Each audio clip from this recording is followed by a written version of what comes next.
like to welcome everyone to the regular meeting, Moose Lake City Council for Wednesday, April 10th, 2024 at 4 p.m. The first item is a pledge of allegiance, please.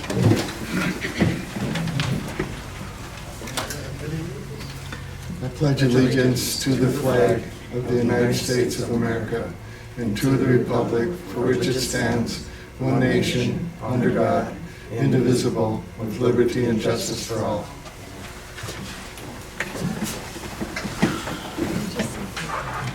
I'd like to thank all our guests here today. Appreciate your coming. The second item on the agenda is approval of the agenda. I do have one addition to make, and that is under 5A. Right now that says 2023 Public Safety Aid. After the next sentence, I want to add a joint meeting between the City Council and the Fire District Board.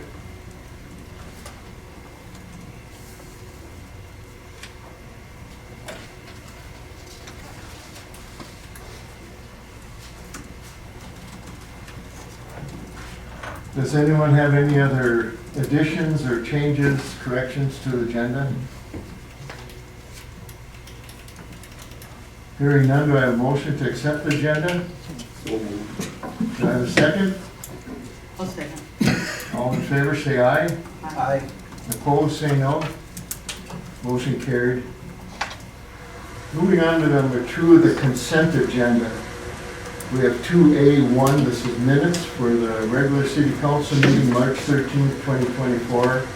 Any discussion on the minutes? Approved. Do I have a second? Second. All in favor say aye. Aye. Opposed? The second item is the local board of appeals and equalization meeting on April 4th, 2024. Any discussion or questions on the minutes or corrections? Hearing none, do I have a motion to accept the local board of appeals and equalization meeting? So moved. Do I have a second? I'll second. All in favor, say aye. Aye. Opposed, say no. Motion carried. Moving on to 2B, the financial reports. We have number 1, which is the city accounts payable for March 2024. Number 2 is the city financial statements for March 2024. Number 3 is the liquor store profit and loss statement for March 2024. Any questions or corrections on the financial reports? Make a motion to approve. Have a second? Second. All in favor, say aye. Aye. Opposed? Motion carried. The next item is number 3, public comment. This time is reserved from comments from the public on matters not listed on the agenda. Please keep comments to 3 minutes. Yes, sir. I'd like to see a, Could you come up to the podium, oh, I'm please? sorry. At Highway 73 from the brewery to the hockey rink, it'd be nice to have a flashing light, thank you. Okay, sure. Because it, we do a lot of walking back and forth and people are just going too fast. And they're not stopping for pedestrians, a lot of people. So it'd be nice to have something lit up, a crosswalk, with the flashing lights, and being it's a state highway, maybe the state can put something in. I'll give you some history there. We have asked one for there probably every year for, I don't know, as long as that's been there for 20 years. Maybe give it another try. It's, And the somebody's state, gonna get killed there. the state has to approve it, we can't do it ourselves. And we have asked not only the, first just a regular sign crossing, pedestrian crossing, they refused that. They did do the painting, that was all that they would approve, but we could request it again. Thank you. We did get one up on 10 to cross from the trail to the school. Yeah. but that was county, and the county agreed to it, but we had to come up with money to pay for it, which was 10,000, Phil? Do you remember? For that sign by the school? Yeah. 30. 30,000, Really? yes. But we will ask the state again, because it is a concern, not only by you, but for many, many people, including us. Quite a few people that commented about it. Yeah. After I brought it. It doesn't hurt to ask if they deny us again. Yeah. Thank you. But we will, thank you for coming, appreciate it. I'll try and sit out there more too. Pardon me? I'll try and sit out there more too and do some traffic stops right by that crosswalk if I Yeah, can. like early in the morning and, Okay. you know, 10 PM too, it's pretty crazy. Thank you. Sure, you're welcome to stay, or you can depart at your, okay, thank you. Anyone have any questions on that issue? Yes, sir. Well, I mean, you've got a good point, because if there, can we put one of them sort of little sandwich boards as crosswalk there? or not? Can we put it what there? You know, some of them got that little short pedestrian crosswalk, that it's like a little sandwich board, but it says crosswalk. Yeah, the center lane stand-ups is what they're called, and they go out May 1st. They go Yeah, up. MinDOT won't allow them before May 1st, so, but I mean, that still doesn't fix the problem. I know, but, you know, Yeah. you pick it. They control their highway very strictly, except for you want something fixed, and it takes a lot. They're not what they want. Yeah. Moving on to number 4, departmental reports. 4A, the interim police chief, Chad. This is for March 2024. Good evening, counselors. City Administrator Owens. So this is the report for March. We had 20 business checks. There was 25 last month. 16 extra patrols. There was 28 last month. 2 traffic stops. Those numbers got a little low. We're working on that this month. Only 1 community engagement. There was 3 last month. 2 assists to other agencies. 2 last month. 47 other calls for service, 44 last month. Things are picking up now that the weather's getting warmer. And 2 medical calls. I've been trying to work both day and night shifts, like noon to midnight, 2 to 2, 1 to 1, and work it all over the place so nobody really knows when I'm down here. It seems to be working. We're not getting the suspicious people calls or the vehicle tamperings or the break-ins or anything, so it seems to be working. I'm gonna keep doing that for now. Unless anybody has any other ideas they might think would work better, but yeah, so I'll definitely try and pick up on the traffic stops, and cause yeah, I do see a lot of people walking there. Maybe I'll change around my hours so I can be here earlier in the morning, like citizen asked, and sit out there and do some stops. And otherwise, that's what I got for March. Any questions, anybody? No, 90 calls, that's a lot. Yeah. And appreciate the work you're doing. Thank you very Oh, much. absolutely. Yeah, I No problem. appreciate Thank it, you. your flexibility. Yeah, no. It actually works for me pretty well, so. Thank you. Yes, sir. Appreciate it. What was the situation with the juveniles in the school? So, they're starting to, it was a group of them breaking in there again, and they're gone before I get in there. And it was all night. I'd go there to get in there to chase them out, and they'd be gone. So one of the county guys, we did find out who they were. And we caught up with them, me and one of the county guys. We got parents' names, and we talked to parents. They were just kids. They thought it'd be cool to be in the old school and mess around. And on that note, now that you brought that up, the owner changed the little realtor lock that used to be on the door. He locked it completely now with chains. We have no way of getting in now at this point. He's the only one that has a key. He just did that last week. So, I wonder if that's a good thing with, you know, for the fire department, I'm sure would like to be able to get in there, you know, in case. oh yeah, they'll get in. He just won't like how they do it. And that's for me too. I mean, if there's something happens in there with kids getting in there and somebody gets hurt, yeah, we're gonna have to break our way in now, because I just drove by 2 days ago, and yeah, that door that used to have the realtor lock on it is completely chained now, and he's the only one that has the key. So figured I'd throw that out there, because I just found out about it myself. So Thank you. Thank you.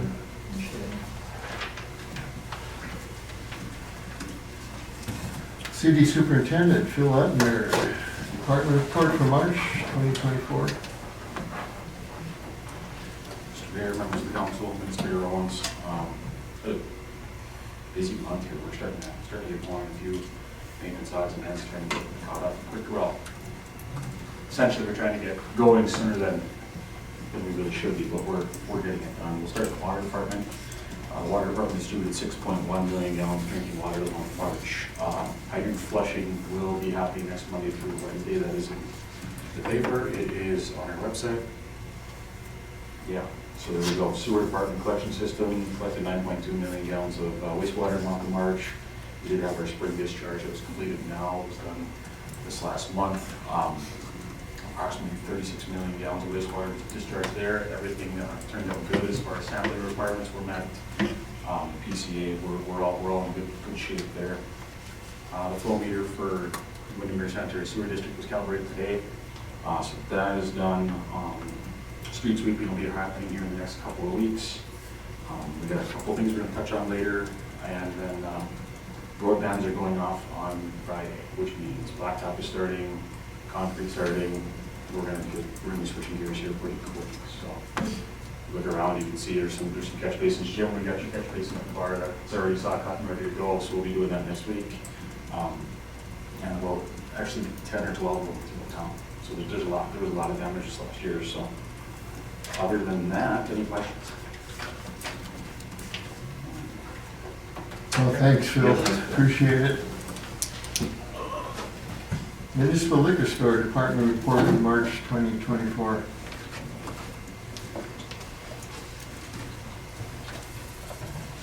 City Council, Mayor, Administrator Owens. Things are doing great down at the liquor store still. Month over month, we're actually exceeding where I thought we'd be, so that's awesome. Last week, took a trip to the Legion in Forest Lake. They are one of the best in the state for what they do. Took a lot of good things, some things not applicable because they're a huge facility, but a lot of things actually will apply to things down here. So we'll slowly implement some things, see what sticks, what doesn't. We are meeting with an individual next week about some bag tournaments over the summer, so that's cool. Continue to make efficiencies with the point of sale system. And yeah, things are good, rolling down at the liquor store. Any questions? I just got one. Yes, sir. In your discussions with Mari about hiring part-time? Yeah, we talk about it. Every time I see her, we talk about it. So she really wants to hold out, and I can't blame her for the right person. You know. So. All right. Any questions by council? Thanks for your oversight. Appreciate that.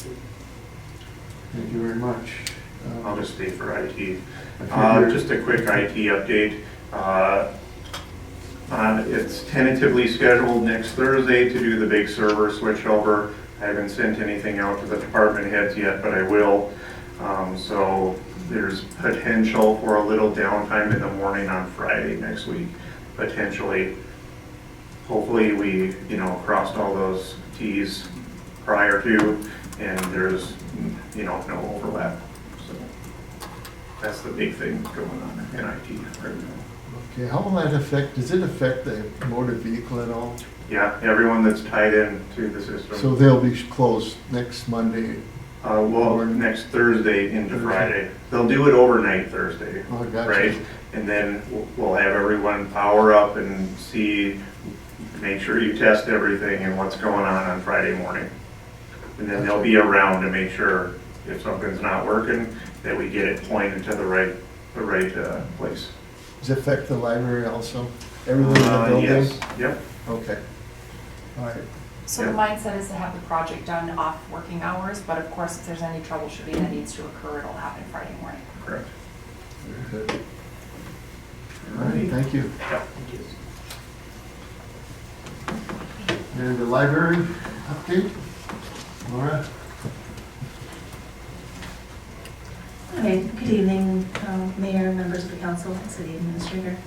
So for the first quarter of the library this year, it's been going well. We finished up our winter reading program, and I was happy to see more adults participating.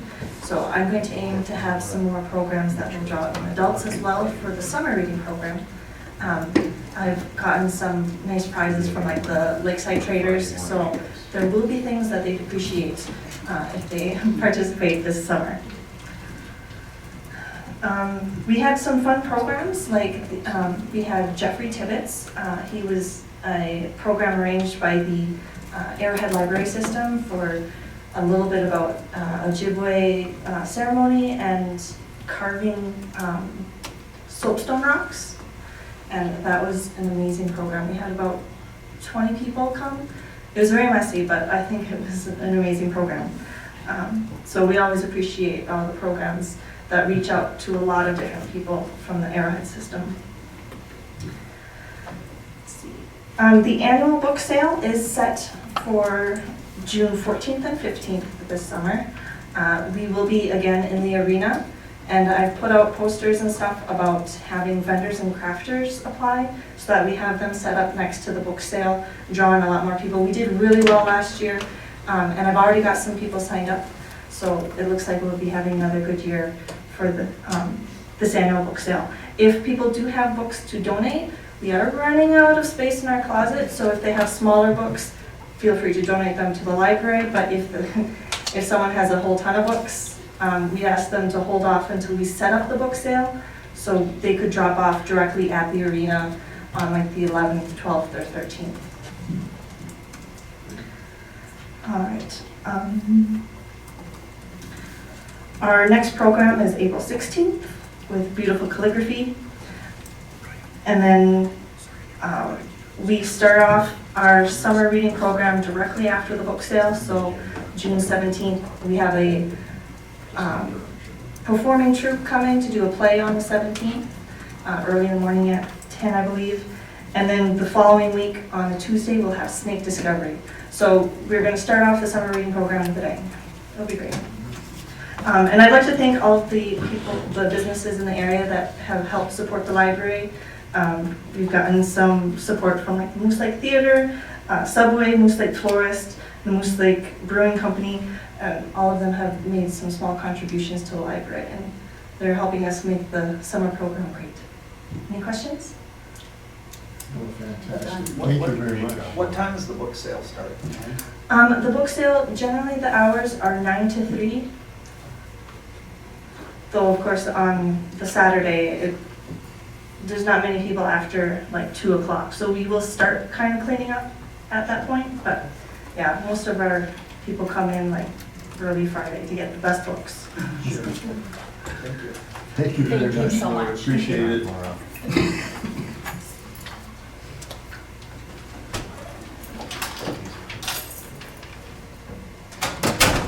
Karen, you're just in time. Oh, gosh. Motor Vehicle Department quarterly report.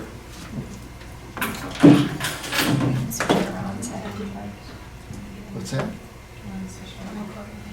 Sorry, I didn't have time to make a sheet, so I tried like 10 times today.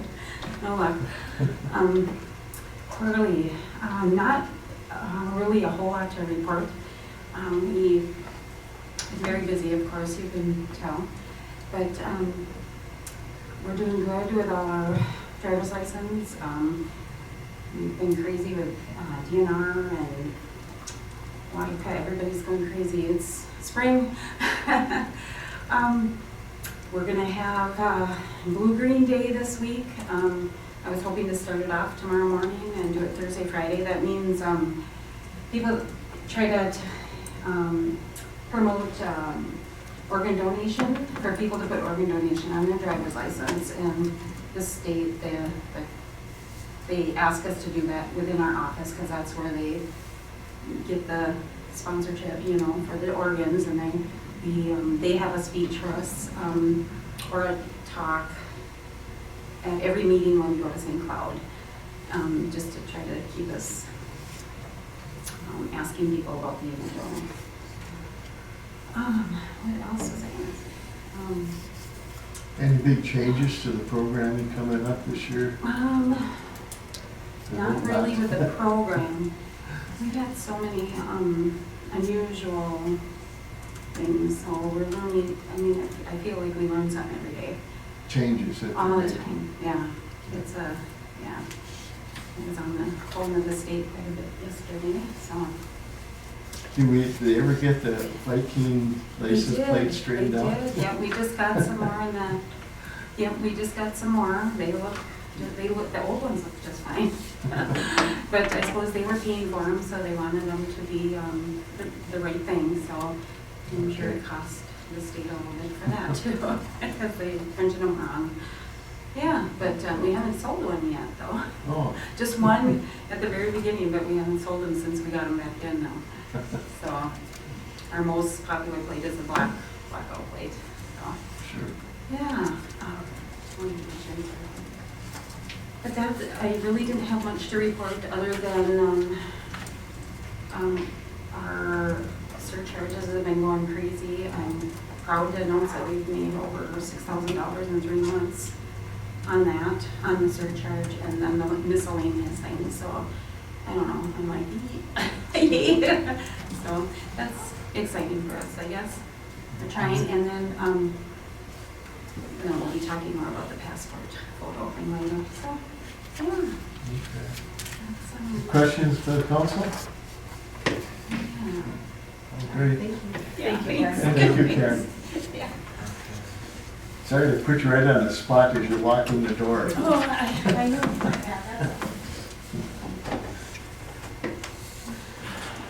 Moving on to 4F engineer, city engineer. This is for monthly report, April 3rd, 2024. There's a lot of material within this month's engineering meeting minutes.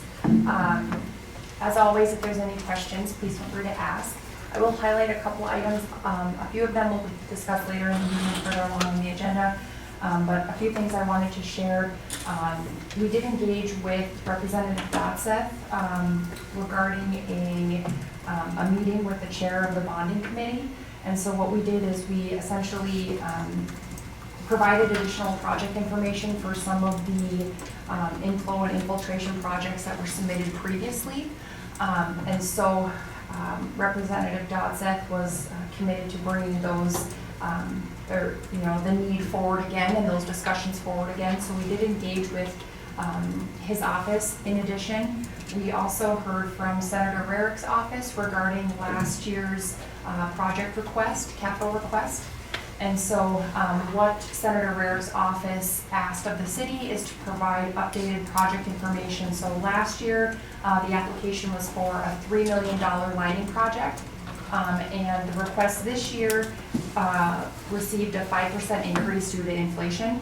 And so the construction cost of the project is now estimated to be 2.8, and then the design right around 262,000. The new total project cost was up to 3.1 million. And so we are engaging with our local representatives in order to make sure that we're advocating for the city's needs.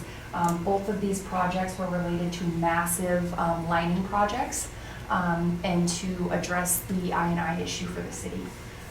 In addition, there will be an opportunity for us to submit to Senator Klobuchar and Tina Smith's funding request opportunities, and so we'll be working with our engineers on those as well. You mentioned the hockey. I have a comment. Yes. And this might seem tidy, but on page 2, under the Sand Lake Resort, we have council approved 15 connections on the 5,000 GPD flow increases for proposed development. The flow increase wasn't specifically for the resort, and I guess the way I'm reading it, it looks as though it was specifically given for the resort, and if we could just kind of separate that, saying it was given to Woodmere, or the, not Woodmere, but Sewer district? the sewer district. Okay. I'll bring that forward to them, thank you. Okay. Any other questions, discussion by the council? And of course, they should distribute it how they see fit. What's the Well, agenda? exactly, but we didn't we gave them the connections. That was for the resort, and I just think we need to keep that stuff separate. Any other comments by the council, questions? Hearing none. Chamber of Commerce, updates, Melissa? Yeah, so we did attend the Chamber of Commerce meeting today. The meeting was out at the YMCA. We've done a lot of work out there, so it was fun to get out there and look at the facilities. A couple of items, highlights from the chamber meeting. Their membership drive is going well. They've re-engaged, they've changed their due structure and had a little bit of difficulty last year, and so they've re-engaged and modified things. It's going really great. So good leadership there. They've announced all of their upcoming event dates throughout the calendar year. So the annual raffle will occur on Thursday, October 3rd at 5 p.m. at the Moose Lake Golf Course. They are engaging in activities for the 4th of July, so they're looking at parade themes and things of that nature, which they're voting on through the chamber. And so their planning is underway for the parade and the kiddie parade. Also, they're engaging in Agates activities. The city is engaging in meetings with regarding Agates as well. The 9 and Dime golf event will happen Friday, July 26th. The Moose Lake Triathlon is Saturday, August 10th. And the Brewfest is scheduled to be Saturday, July 13th. That's different this year. They'll be having Brewfest during Agates. And the location of Brewfest this year is to occur in the Muni parking lot. And so they're engaging with Mari down at the Muni and with Ryan for planning. And so the idea was to have the Brewfest during an existing event with an existing audience to see how it goes. They're checking viability of it. We're working with them in order to create counterplay, so to speak, with the crowd. And so we're going to hope to have some unique ways and passport ideas and things of that nature to then draw them into the Muni as well. So hopefully that we can provide good collaboration between both entities on the event, and looking forward to seeing how that goes this year. Was there any discussion about National Night Out? I know that you had said that there was a business that was interested in putting. Yes, thank you so much for bringing that forward. So we've been actively having dialogue around the city with different entities and looking for a new host for National Night Out. So we looked at what other communities are doing. A lot of times it's a community education group or churches, things like that. And so we kind of scoured it and got the word out. Ryan spoke with the brewery yesterday, and the brewery has committed to being the new host of National Night Out. And so we'll engage from a city perspective with the arena. We have tied Sean and the brewery with Sarah Radzak within the PD. She's done such a fantastic job with the event year over year. And we met with her, and she's committed to passing off the well-oiled machine. And so she'll be helping coordinate with that, and just really happy that there'll be an opportunity to gather as a community and to also support public safety in the area. So really excited that the brewery's taking that on. And that's going to be on August, on a Tuesday? It happens the first Tuesday in August. Do they have a time frame yet? Not yet, but Okay. we'll make sure that we share that information.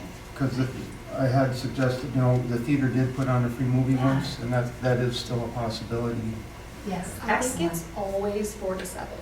Sure. I think it's every year on the first Tuesday from 4 to 7, I think. Okay. So we can make sure we collaborate on that. Thank you for bringing that forward, Walt. Very good, thank you. Moving on to number 5, previously discussed business. 8, this is the 2023 Public Safety Aid, Moose Lake Fire District, publication request. I'd like to recommend to the council that we do make a distribution to the fire district.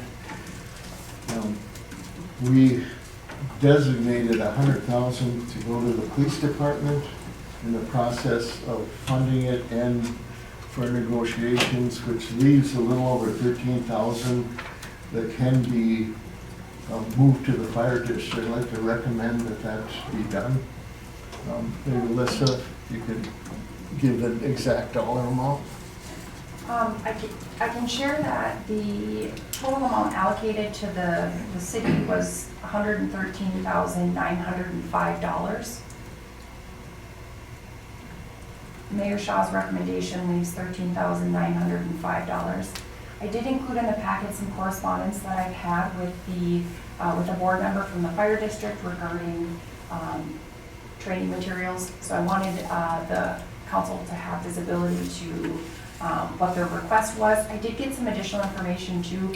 The total request included a couple of line items, one being supplies for $2,500 and some EMR certification fees. So I did request some additional information.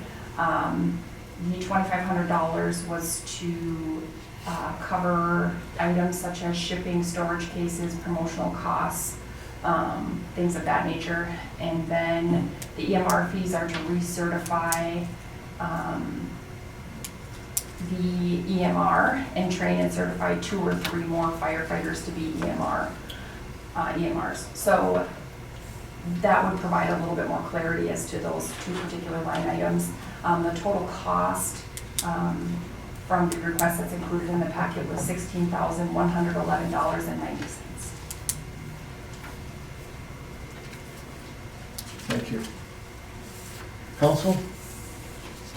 Well, it would be nice to be able to see us be able to give the fire department some money. They definitely use help. I think a lot of cities didn't give anything. Going over this list that they had in there, but I think it would be appropriate for the city of Moose Lake to be able to give the fire department some money for these items. Thank you. Council? I'll make a motion that we give the fire department $13,905. Do I have a second? I'll second. Any discussion, questions?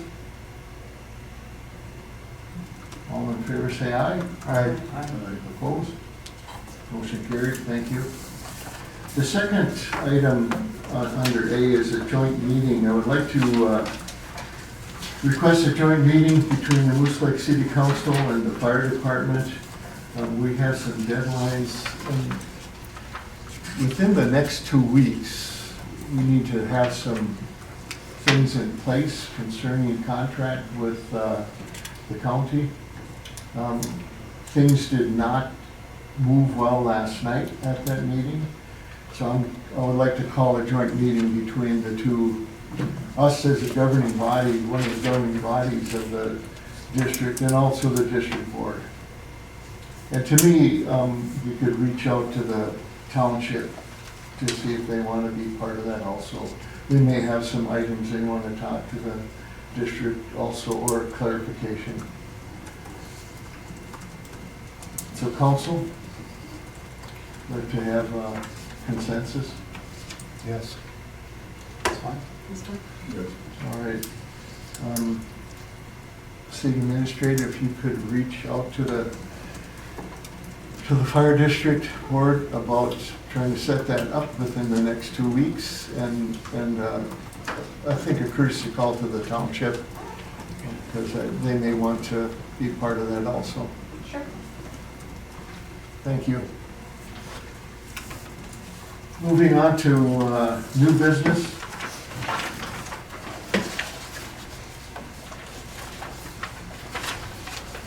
Six A, Greenhouse Partnership Proposal, Moose Lake Community Education.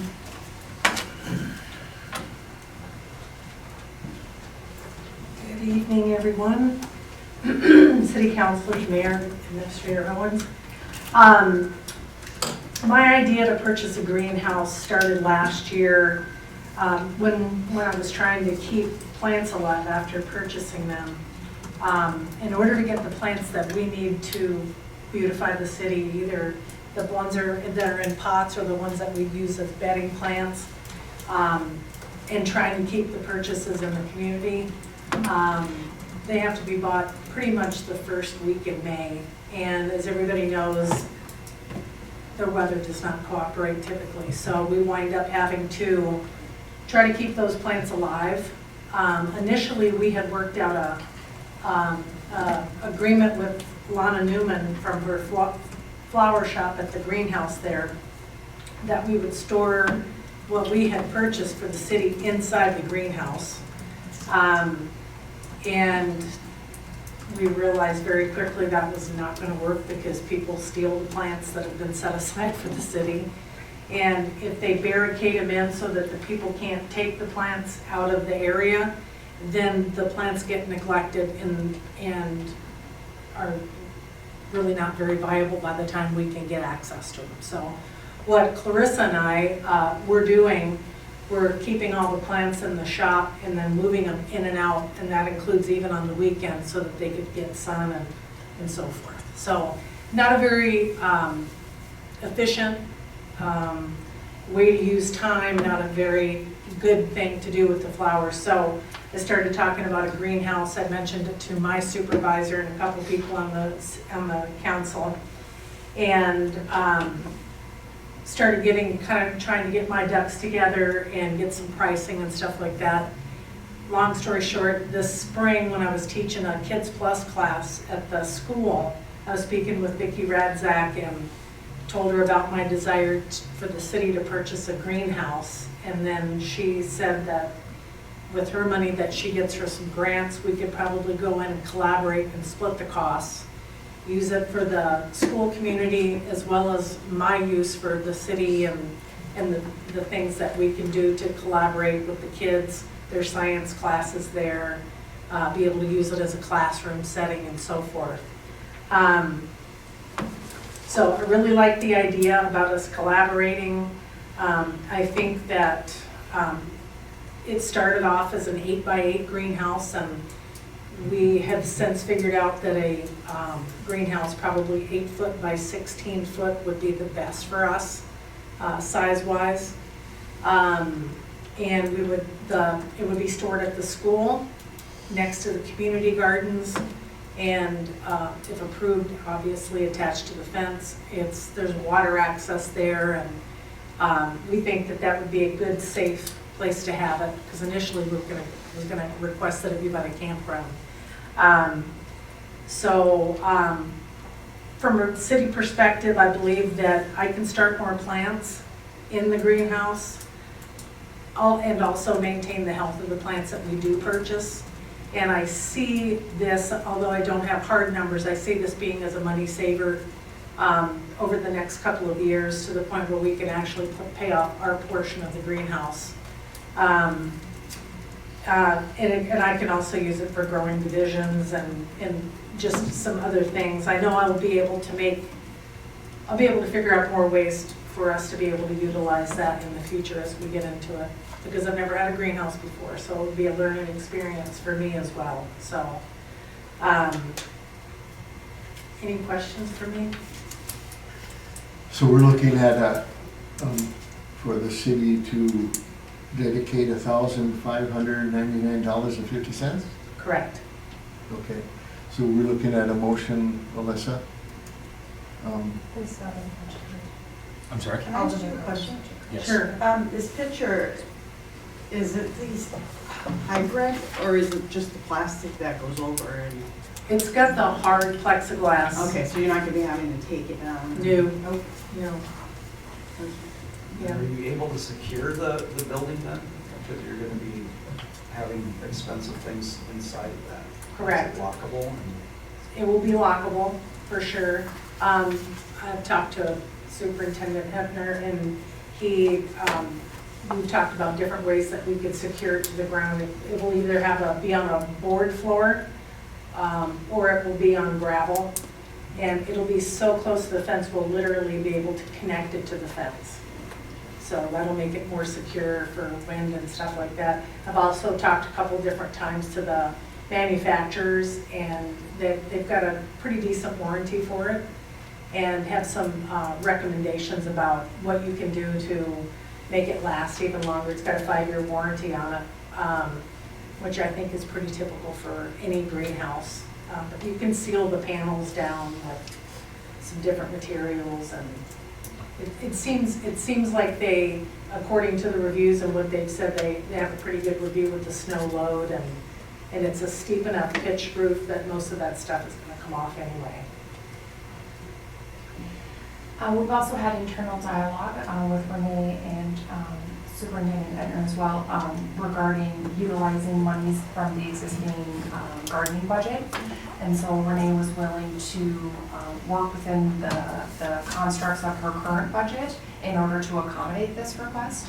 And so she's come up with some ideas of how to stay on budget and still facilitate this purchase, which is excellent.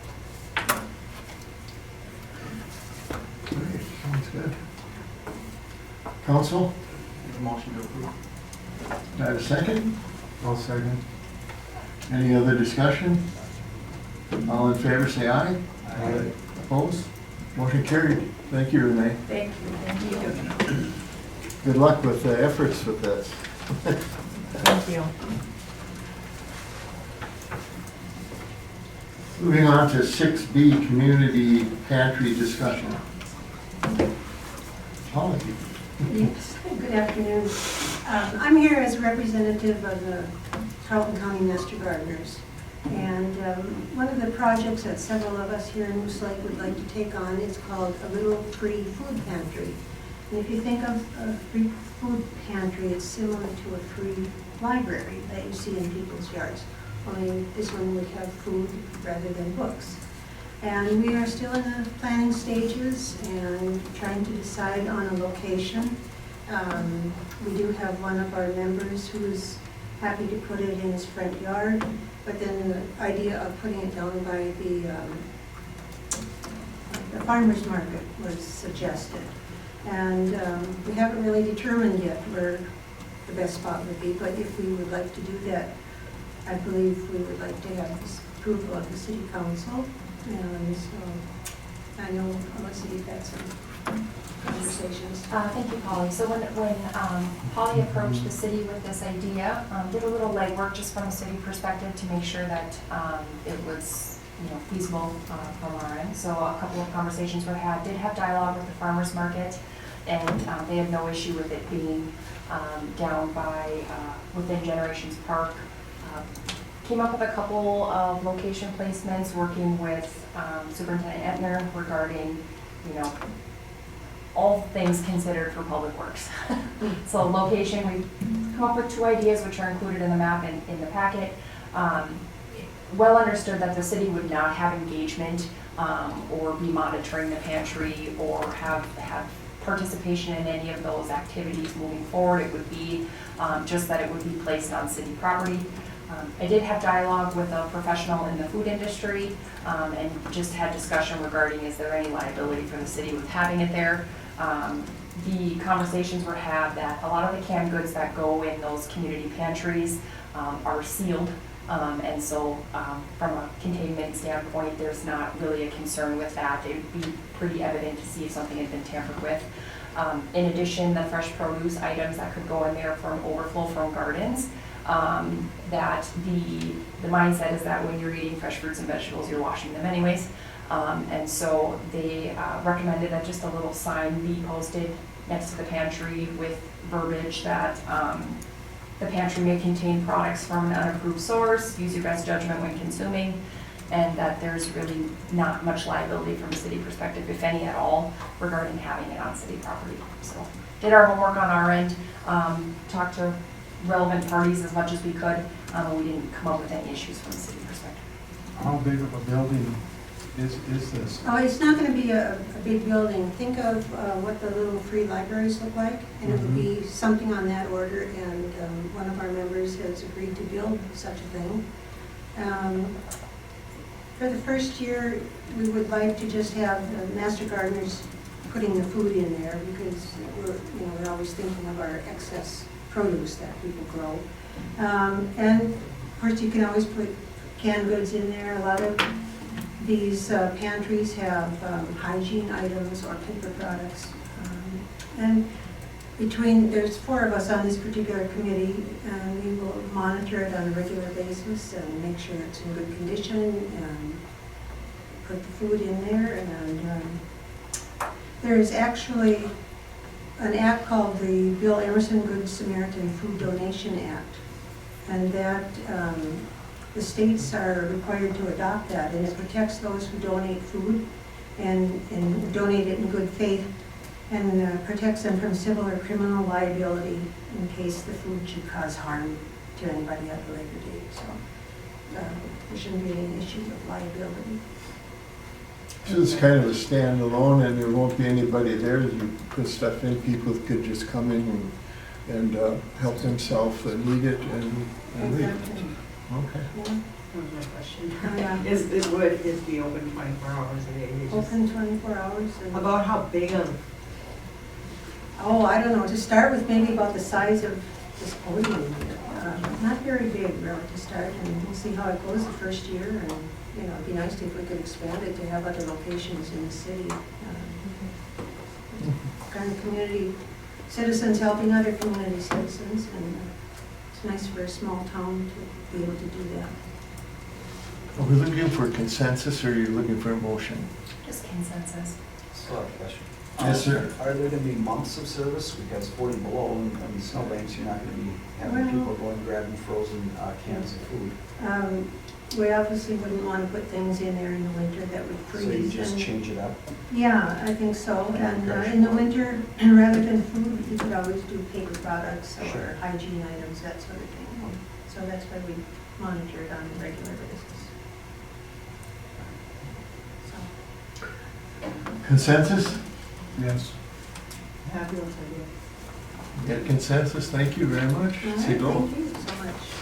Yeah. Holly, if you could work with Superintendent Edgar on placement when you get to that point. Yeah. Thank you.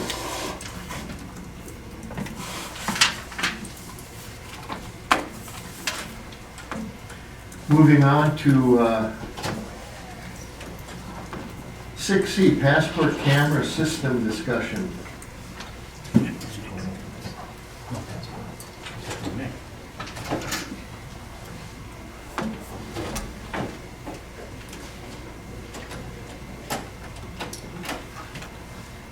Good evening, council members, mayor and Melissa. We've talked about it before, about starting the photo passports in our office. And I've been studying it for a long time. I've talked to many people about everything that's involved in it and everything.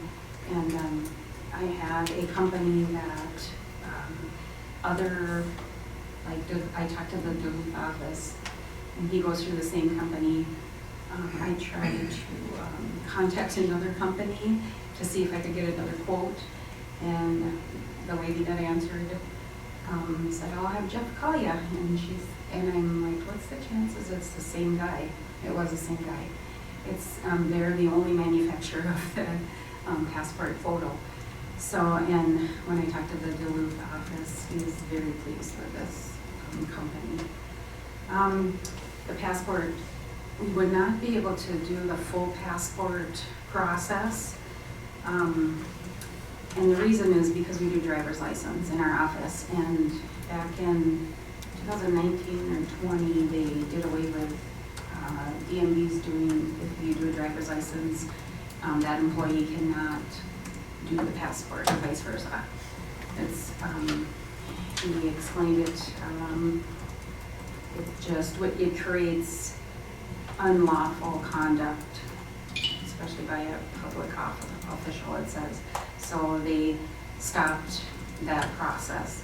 In Duluth, when I talked to him, he has certain employees that only do the passport, or if they go over to the motor vehicle side, they can only do renewals, but they can never access like a driver's license, anything but a driver's license. So that wouldn't work at our office.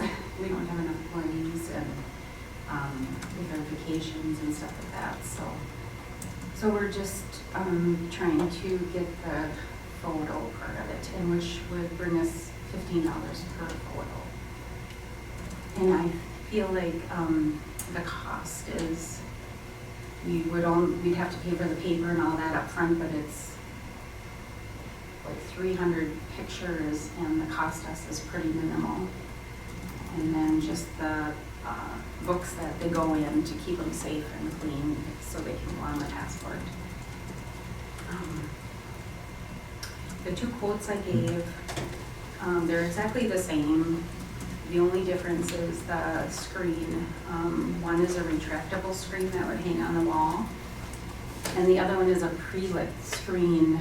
I guess they're pretty fussy about when you take a picture that there's no shadow behind or above the customer. So that's the only thing I'm concerned about. We have really good lighting there, but sometimes they were saying if it's too bright of a light, that could also cause a shadow, so until we know that. Do you have a recommendation on which one, Karen? I really would just like to go with a full screen. I'm just worried that if we don't, there might be a shadow, but Okay. yeah, I really don't know that until that happens, so until we do it. I'm hopeful. That's all we would need. What does the post office use for a screen? I don't even know. have a screen. I remember when I was there. That It was was, just, anything. No, I don't. That was Really? 6, 7, 5 years ago. Yeah, when I was there, I just sat you down in a box and.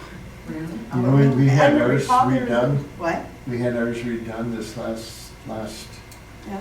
fall or so, and it had to be behind a screen. We had to go up to croquet. Oh, And it had to have a screen, a white screen behind it, okay. and that's where it had to be done. Yeah, because I know there is no screen. Yeah. Oh, I don't know why, but now they say you have to have that white background. I was kind of hoping we could just do our user wall. Right. For mouse weight. Yeah, but it didn't sound like it. Yeah. Yeah. Well, then that same area could be used either way, right? For license, pictures for We would just license. do it a little bit over further. Well, you It has would. to be a certain screen. Our driver's license screen has to be that blue background. I got you, So okay. that wall next to it though, Right, yeah, is where we would put it. And that's why we're asking for a cart, because when it's in use, we could put it right in front there. And then we could store everything and lock it in all in one spot. sure, Yeah. okay. Yeah. Question, in here you say that there was a DMV office that made $20,000 in a year. What DMV office was It's that? International Falls, yeah, and so she's close to the border, but she was just raving about it when I met her at the meeting. And I was really surprised of how much she had made in a year. I don't know, it would be wonderful. The only thing I worry about is staffing for it, but then we could always do certain hours or certain days or depending on staffing too, so. We've been trying different things in the DMV, other sources of revenue, and they've been going really, really well. I know that Karen's put a lot of work into this. The good, better, best options that are included in the packet for council to review, the two quotes are utilizing the better option, so the middle of the road. And then as she mentioned, there's the two different backdrops on the quote, but both quotes utilize that better option, which was recommended and itemized out in their letter. The type of computer that was selected for one of the employees' workstation replacements came in a lot below what was budgeted for the workstation replacement. And so one of the updated quotes that you received from Ryan before the meeting had the desktop workstation listed at $918 per. That's relevant to the DMV employee replacement workstation. And so the amount that CW requested we set aside per workstation was $3,000. So we will have $2,000 of extra monies from the budget for the workstation replacement to go towards this.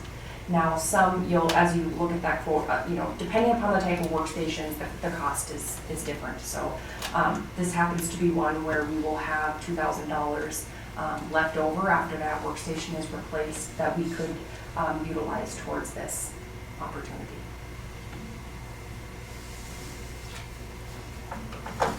And then, Ryan, did you look at the different technologies here? For passport computers? Yeah. I have not.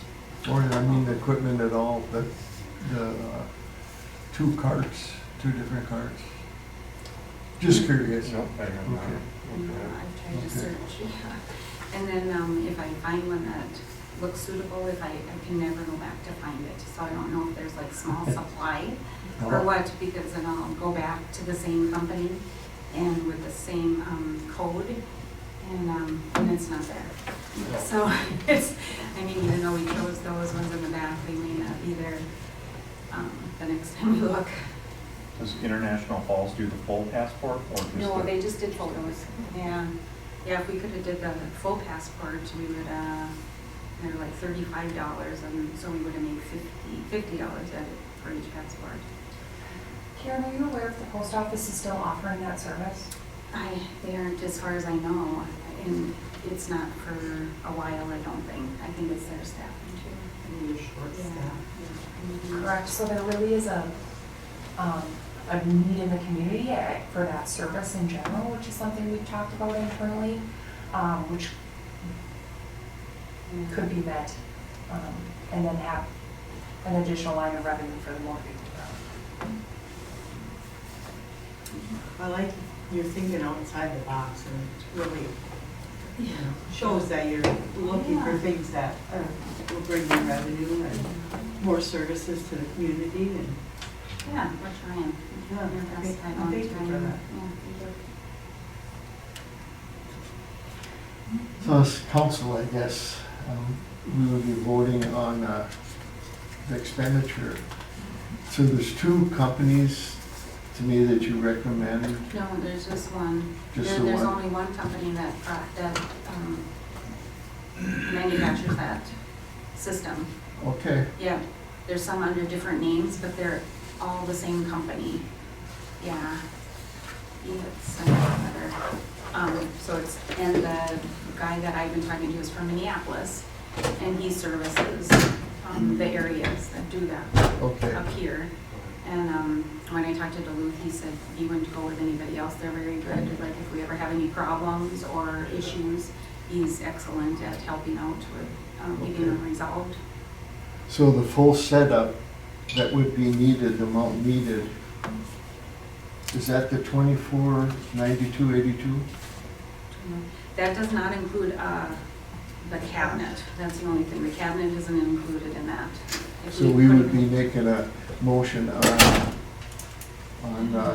I don't have. $24,92.82, and then we would have to, the council would have to choose a cabinet. Yeah. Either one of the Yeah. industrial, one is for $527.31, and the other one is for $465. Correct? Yes, yes, I Okay. could not get the shipping cost of that one. It wouldn't allow me to without going through the whole, like ordering it. This one did. We want to be able to have something that's a locked cabinet to keep all the paper and supplies in, so they're all in one Okay. spot. Yeah, and then there's a computer that comes with it, and so we can hopefully put everything in there like that. Do you know, does it need a dedicated Ethernet, an internet cable? What did he say? I thought it was wire. I know. I think it's I would imagine it needs to.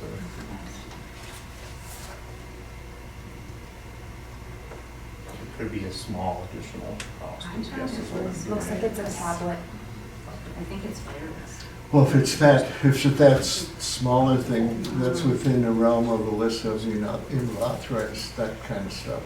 Yeah, the cabinet is something that we can use operating supply money for.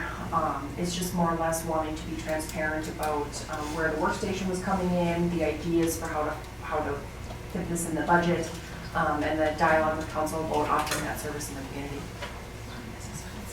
Can I just ask, what back panel did you want, the LED one or the? I want to just have the pull-down screen one is what I really want, just that one. Just to start and see if it works? Right, yeah. I mean, I think that would take up, I mean, I don't think it takes up less space or more space, either one, but the other one is what, $500, so. And I've talked to him a couple times, because we've been talking for a long time, and I asked him if the price has gone up since I've talked to him at the beginning before he gave me this quote, and he said it has gone up, but he would honor the prices that he gave us to begin with, so. We have been replacing lighting in the DMV also as the old fluorescent lights fail. We've been replacing with LED. And so there's been some updated lighting in there that could really help. Yeah, so I don't mind trying that first, or. Okay, so I think we got 3 steps here to make. First of all, if the council is in agreement of going ahead with this, the first one would be to get the basic equipment, which is the 249282, and then the last one would be to do the cart. And would that cover everything that's needed? I think so, yeah, because that Okay. includes everything, you know, all the supplies Okay. and. I guess first consensus from the council, do you want to go ahead with this process? Yes. Yes. Okay, we got a consensus. Then the first motion would be on the 2,492.82 from Packmore. Yeah. So council? I'll make that motion that we go with the 2,492.82 version. Do I have a second? Second. All in favor, say aye. Aye. Opposed? Say no. Motion carried. The next motion would be the cart. There are 2 carts. One is for $527.31, and the second one is for $465. Now that says plus shipping. The other one says with shipping. $527.31 with shipping and $465 plus shipping. Ask a question. Karen, which one do you want? I personally like the 527 one, just because it has an area for the computer. The wheels are a little bit bigger for moving it around back and forth. Also, that's the only thing. They're metal, and it's really hard to find one similar to these. It looks like it has larger wheels on it too. I bet that would hold up probably better. And we know what the shipping is. That's good shipping. Mhm. Council? Motion? I'll make a motion to purchase the computer cabinet for $527.31. Cabinet.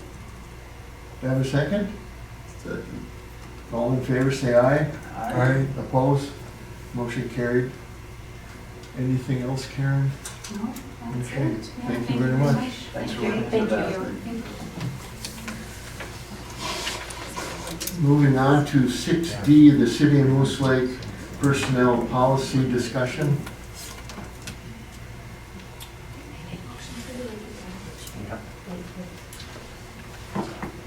Good evening, council, mayor, administrator, finance director, superintendent.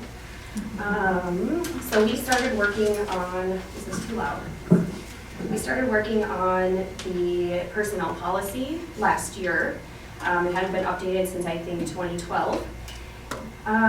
In that, we submitted it to our attorneys, and our attorneys took a little while to get it back to us, but they finally did. So they made some revisions with legal language and references to specific laws and statutes to make sure that our personnel policy keeps us following all employment regulations. They also sent us some next steps as far as how to implement this. So after the city council has approved the policy that we have submitted tonight, which I would like to apologize about the formatting issue that there was in converting it from a Google Docs document to a Word document. The numbering just got all weird. So the content was there, the numbering was just off. So after this has been approved, they suggest that we adopt the final policy in the form of a resolution. Make the new policies effective 30 days following their adoption by the city council to allow the union, if we have union employees, to bargain unless circumstances dictate otherwise. And then we need to provide a notice and acknowledgement to all city employees of the new policy. After that, we need to make sure that we are complying with said policy. And if we decide to make any sort of amendments, we need to ensure that we're notifying our employees of those as well in a timely manner. Just some key areas that they revised. They added a disclaimer at the beginning of our personnel policy, basically stating that this is not a contract, and we, as a city, as an employer, can make modifications and changes to this whenever we please. Job descriptions.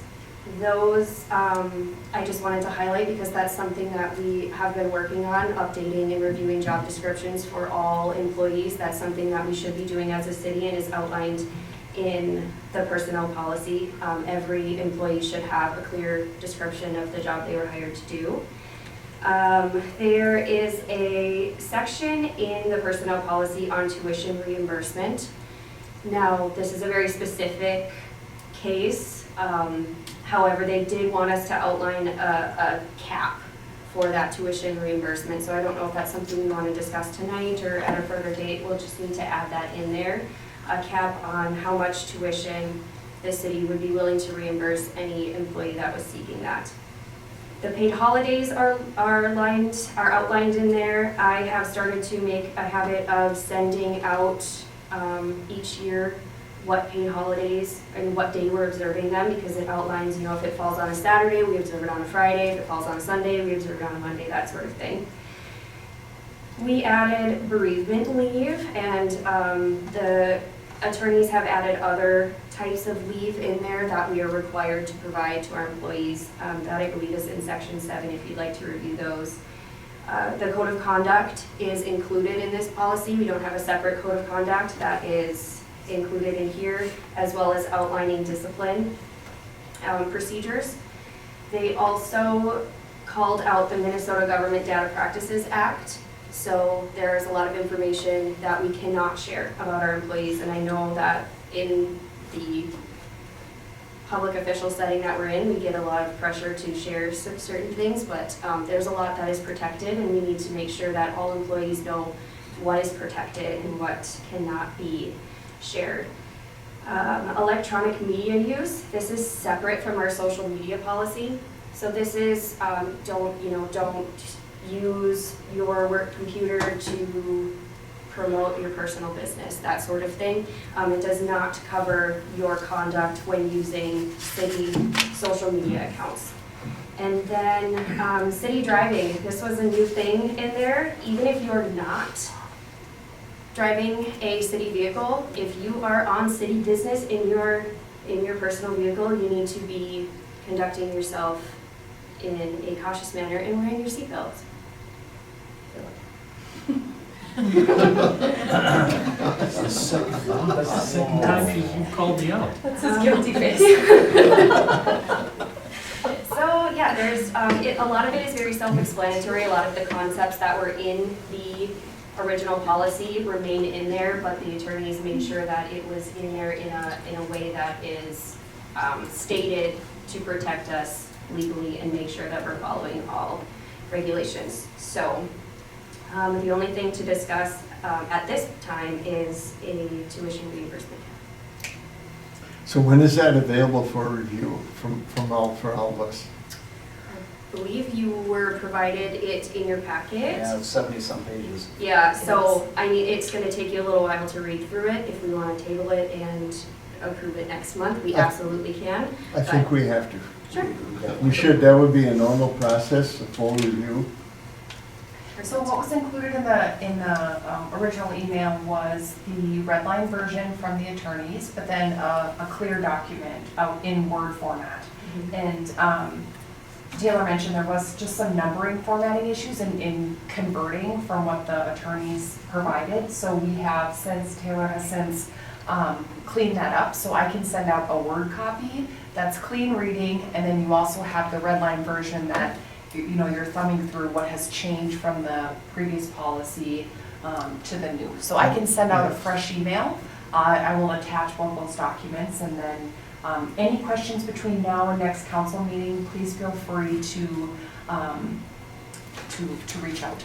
And maybe just a quick statement on the one item that we should be making a motion on. Sure. Next month. And that was, again, just for everybody's memory.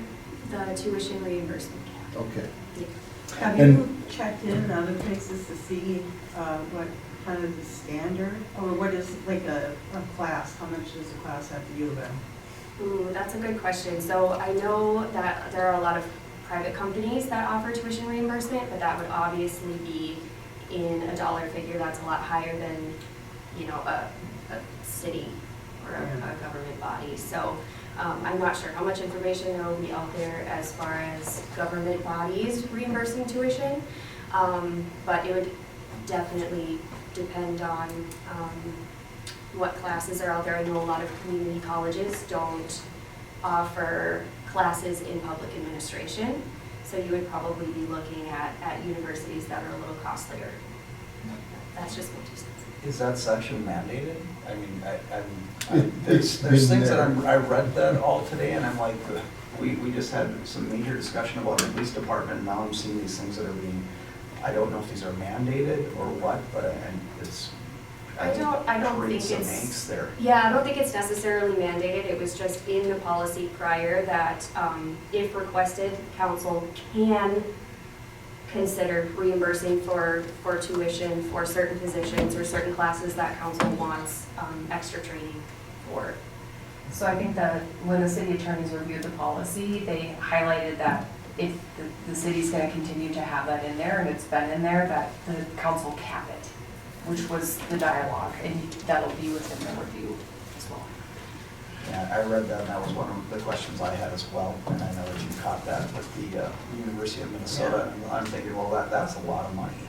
Yeah. There's I would also. recommend that we do keep it, because we're talking upward mobility for employees, and we've always utilized it. But the cap is up to you guys, that's your decision.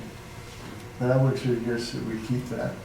Well, I would keep it, but I'm not really thrilled with the language of using the University of Minnesota Yeah, I for one. Sure. Two, because we don't know who's going, where they're going, what they're going for, and I think it takes our opportunity as a council to look at it case-by-case basis, and I get the cap mark. I 100% understand that. But To me, I don't necessarily think you need to do a cap. To me, it should be that, let's say a request comes forward with a dollar amount, you can deny it at that time. You could deny the request. We can come up with some, we can ask the attorneys, I mean, they're the ones that, facilitated the language and the comparison, so we can ask for some ideas as far as other cities and how it's facilitated, and maybe look at some options for different verbiage as well. So just maybe look for future communications on that. We'll make sure that council has the opportunity to review both the redlined and the clean version, and then providing additional information for review and future discussion. And it also talked about part-time and full-time, and to Yep. me, that was something I was a little concerned about as well. Sure. Sick leave, you said was mandated, that's the new mandate by the state, so I understood that, 7.7. 5.8 dress code, who pays for the uniforms, that's not addressed.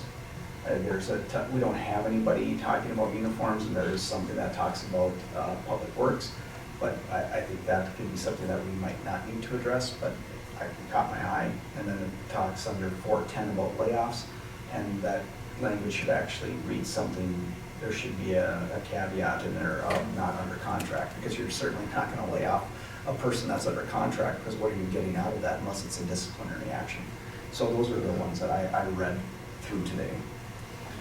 You know, the one on dress code too for like street department, and they're under a lot of OSHA rules. That was separate, that's Yeah. addressed separately in Yeah. this. This is a 5.8 dress code, and my question that came up was who pays for it? Because it says that you Yeah. can't come to work in this or that, well then who pays for it? And that should be addressed in that, in my opinion. Well, I guess at the state, they demand, that they demanded you dress in a certain way, and the only people they paid for were the uniformed people. Everybody else said it was just the understanding that you purchase your own clothing. Then I think it should be addressed there. Yeah, It sure. said that the individual then is required to pay for their own, otherwise it's not addressed, and then it's gonna come back and get us at some At point. employees' cost, understood. Except for safety equipment, which you said, it's covered in other places. That's covered in there, yes. That's the only Separate, difference. section. Okay, excellent. And I know that all changes now with the police department, and I think originally that's probably the intent. That's probably what, yeah. Yeah. Okay. Thank you for bringing those forward. We'll continue to work on it. This was just, Okay. Thank you. Thank you. I'm here for the next two, so All right. just so you know. Yeah, good job on that, Lot please. of work. On sale and intoxicating liquor fee discussion. Okay, so we, for the first time, as a city, approved an intoxicating on-sale liquor license. Because it was the very first time that this was ever approved, we did not have a fee on our fee schedule. So I looked at cities that were near us and maybe comparable in size. We already have 2 liquor license fees on our fee schedule. One is for the 3.2% malt liquor, which is at $150, and brewer tap room license, which was at $500. So as you can see in the 3 cities that I found, their brewer and their 3.2% malt liquor fees are very similar to ours. So I looked at their on-sale intoxicating liquor prices, and they were between $2,000 and $3,500. So I found a price right in the middle, and I'm recommending that our on-sale intoxicating liquor fee on our fee schedule be set at $2,500.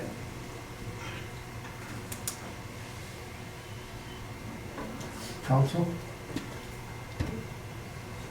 I'm just thinking, if I may, they came in, they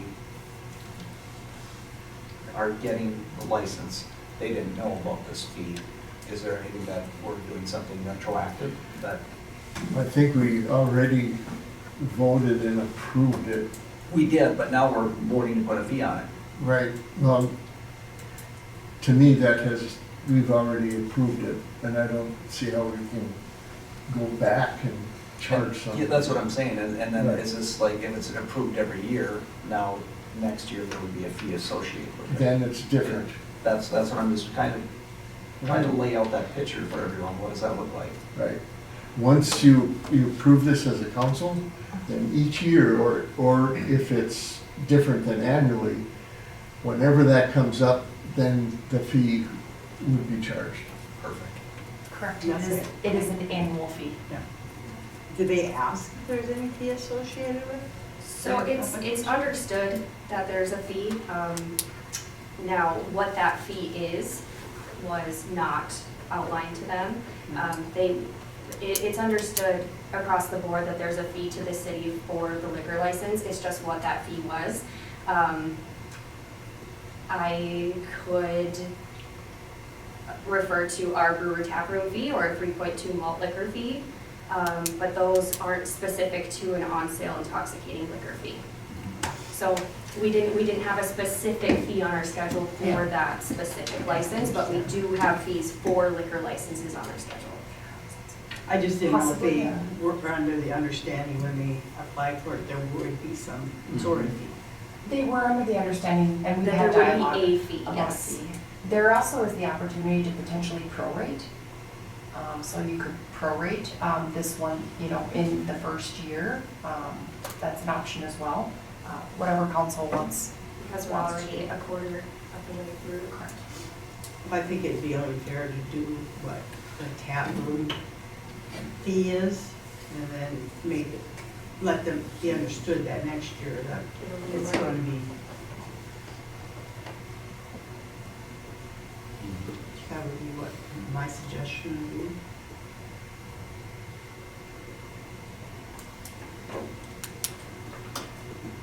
Anyone else? I'm not in favor of that myself. We didn't bring it up at the time, and we didn't have it in place. We're talking such a small amount.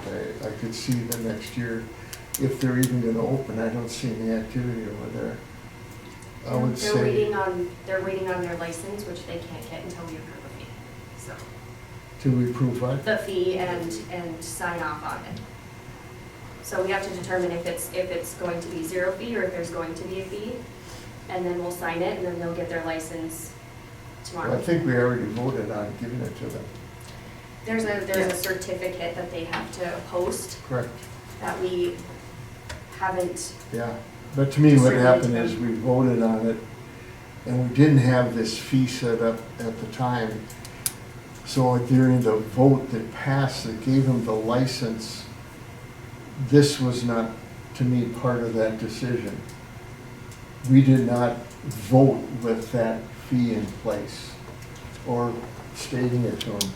So I don't see how we can, to me, it would be right that we do that.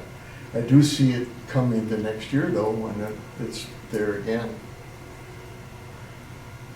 That's my opinion. Yeah, and I'm on the same page as you, but I'm hearing something different from you, and I think the city administrator might have something different that you're. Yeah, I think it's just important to be mindful that everybody in the city who currently sells any type of alcohol product has paid a fee. They do so on an annual basis as part of their license.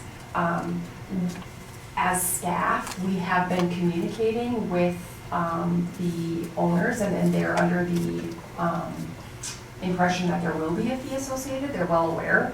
From a state perspective, with our licensing, I mean, there's an awareness as part of the process that the city will implement some type of fee associated with this type of license. Just want to make sure that's understood as well. And that was my reason for choosing the $500 is because it was conveyed to them that they would have a fee. It just wasn't established. And I think if we tell them we're establishing a fee of $2,500 for next year, but this year we're going to just, I mean, if somebody wants to the malt liquor one, I'm fine with that too. I just think that everybody else is paying a fee, like she said, that we can't just. Yeah. Council? Action?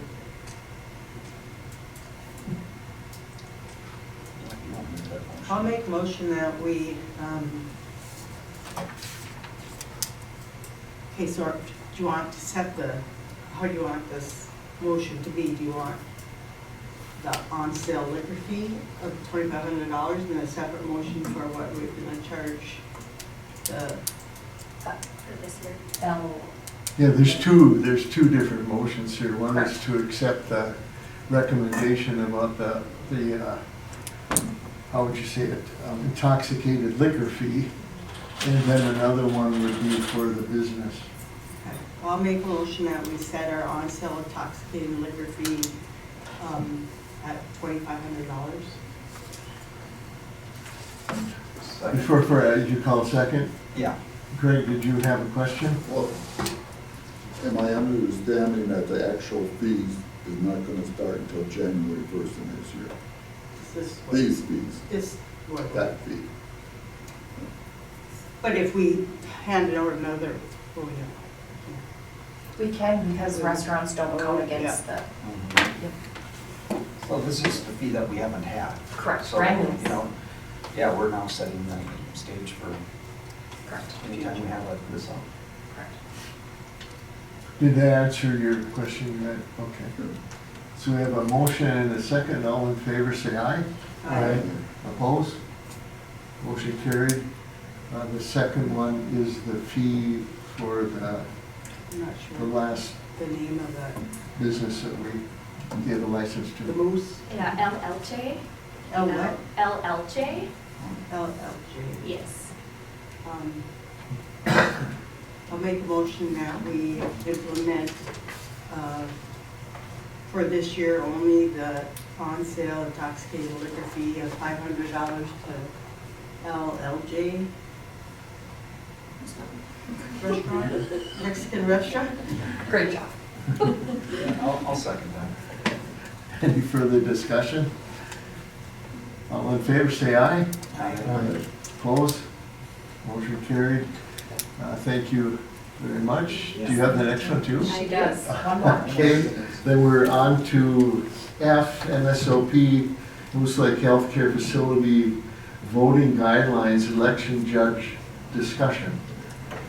So we were contacted by the county to let us know that MSOP falls under the healthcare facility voting guidelines. This means that we are obligated to deliver application forms and absentee ballots to eligible voters who are residents or patients at the MSOP treatment facility. So there's a distinction between people who are at the treatment facility and those who are at the treatment facility and also incarcerated. The individuals that are also incarcerated are not eligible to vote. The people who are not incarcerated are eligible to vote, and it is our responsibility to ensure that that happens. There are 2 healthcare facilities in the city of Moose Lake. The other one is Moose Lake Village, the nursing home or assisted living, and the county is willing to continue facilitating that one. However, they've asked for our help with facilitating the one at MSOP. The date for these elections will always be on a separate day from the regular election, so we can use the same election judges that we use on normal days. Ideally, they're looking for 4 to 6 out of the election judges that we normally contact. We've had 2 that said they are willing. That means there's 2, the 3 of us in the office, me, Administrator Owens, and Finance Director Ryan McKeon. We have asked if Superintendent Entner would be willing to go through the training and assist us there. We would like to have a pretty even distribution of males and females. The existing pool of election judges that we have is overwhelmingly female, and the 2 that said they were willing to come with us are female as well. So that would at least give us 2 men coming with us.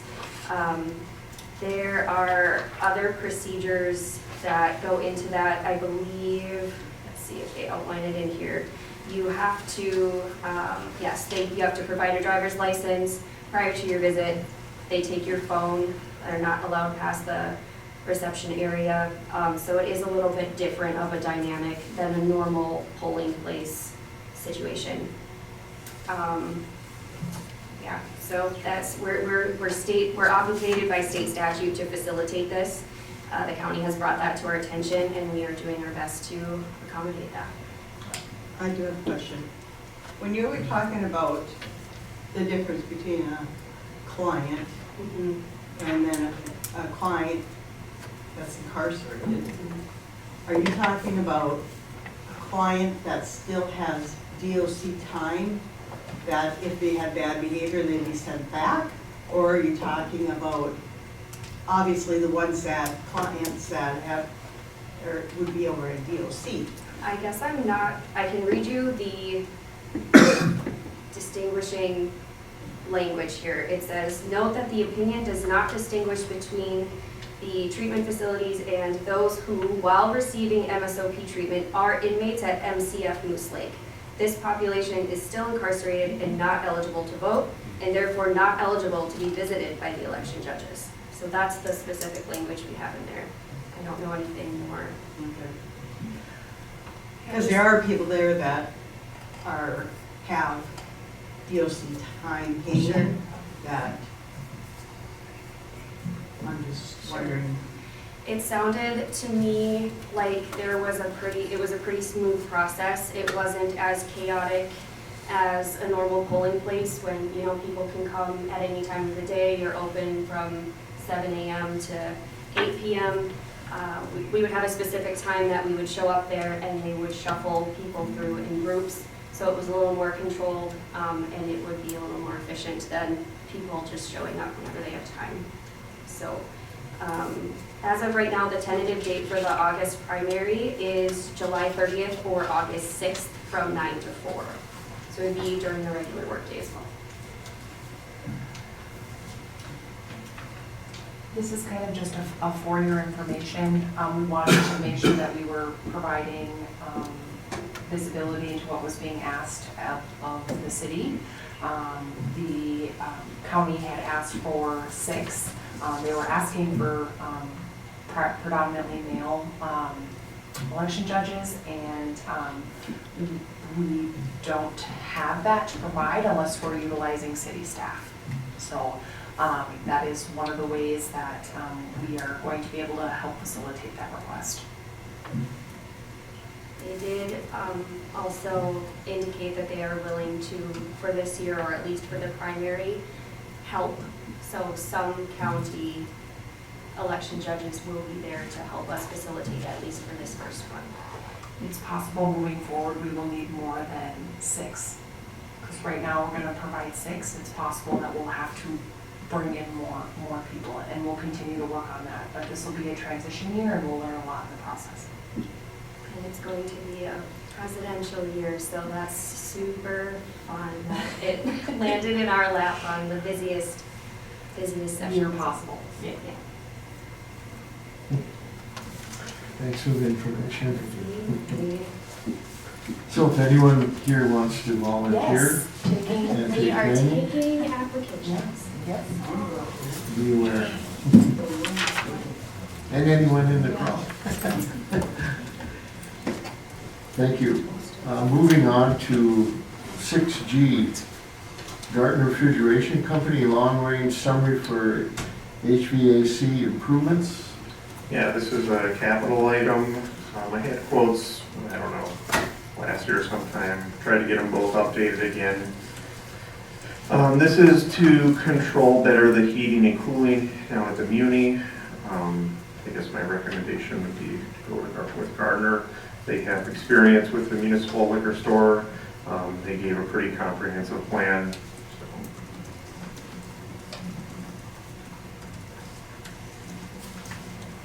And this stays well below the 20,000 that was budgeted for capital.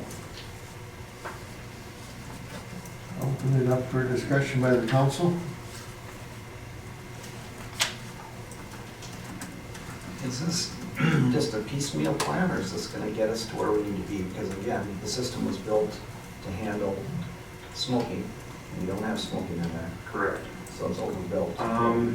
This won't ultimately completely get us, in my understanding, to where we need to be, because we're gonna have to get what you're talking about, we're gonna have to get probably engineers involved and stuff with the ductwork and like of the whole building. But this will greatly improve our efficiency within the establishment. We continue to have problems with that down there. But part of the problem is that air exchanger that was put in before the laws were passed for no smoking. So you got this huge air exchanger in there, which complicates everything. Is it the time to have that removed and have a normal air exchanger? Phil, I know you've seen that monstrous thing. And I'm thinking maybe this is a time to remove that whole thing that had never used the way it was made for smoking. And it's yeah. I mean, I agree, I don't think 20,000 will cover No. what needs to happen down there. You know, this was part of that. I mean, I know. this wouldn't be obsolete if we decide next year to do the rest of what needs to get done. But this would greatly improve the efficiency. I mean, we have problems every summer keeping stuff cool in there, and every winter keeping stuff evenly, warm. Can this be done and yet next year tear out that old system that it's not used and it wasn't built for what it's doing? It won't affect this installation drastically if it was done that way. No, I mean, think of this as mostly the control panels for everything. Right. Making sure, there's like, 6 or 7 thermostats in there. It's kind of crazy. I wonder if it's, So a I'm couple- just thinking out loud if that should be tore out first. A couple of things to consider, and maybe we get, participation from Gardner as far as additional information or presentation, but do want to be mindful. So the capital monies that were set aside for the muni are from the liquor fund. This is the first time that we're starting to build the fund. The auditors are recommending we don't touch it. You're building your foundation, your operating foundation within your liquor fund. And so, throughout our budgeting process, we realize that, it's important for the liquor fund to obviously be self-sufficient, but we're tapping into the fund that we're building with this money. It's not coming from the general fund, it's coming from the liquor fund. So we were wanting to be mindful of the type of repair that was planned and budgeted for as we continue to build the fund. So there was a little bit of checks and balances throughout that process. I think removing that big air thing would, we're coming into the summer months now, and you'd have to probably be closed for a little while to get that out of our winter. Probably. So I would think we want to do it. Well, you're talking, or to pull that all out and put a new one in there, you're talking, what, $50,000-$60,000 minimum? I have no idea. I think what I'm understanding is that there's a recommendation to take care of some of the issues that are not related to the air exchanger. Correct. And we can take care of some things that are gonna be cost savings to the liquor store. And is it your recommendation that it's the RFP number 2 price? Is that what you're looking at, or what are you looking at? Make sure I'm on the right one. Yes, and the other component, right, so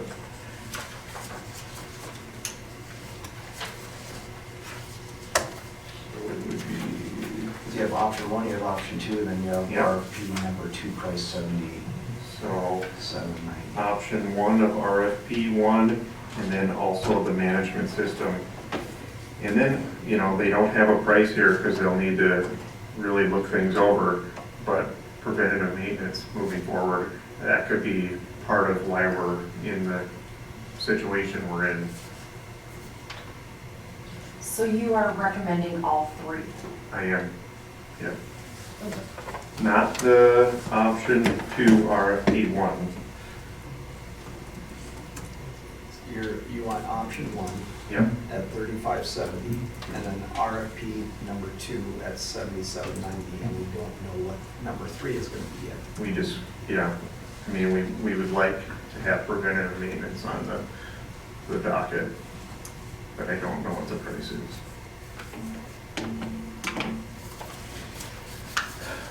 Because cleaning and stuff never gets done on these things, ever, so. We have talked at great length since you've been here. The previous person was at the liquor store, we talked about all these, what do we have? What do we have for preventative maintenance? And we have never had the maintenance schedule. And we've asked for years and years and years and never got a maintenance schedule. So I do see that we do need maintenance schedules.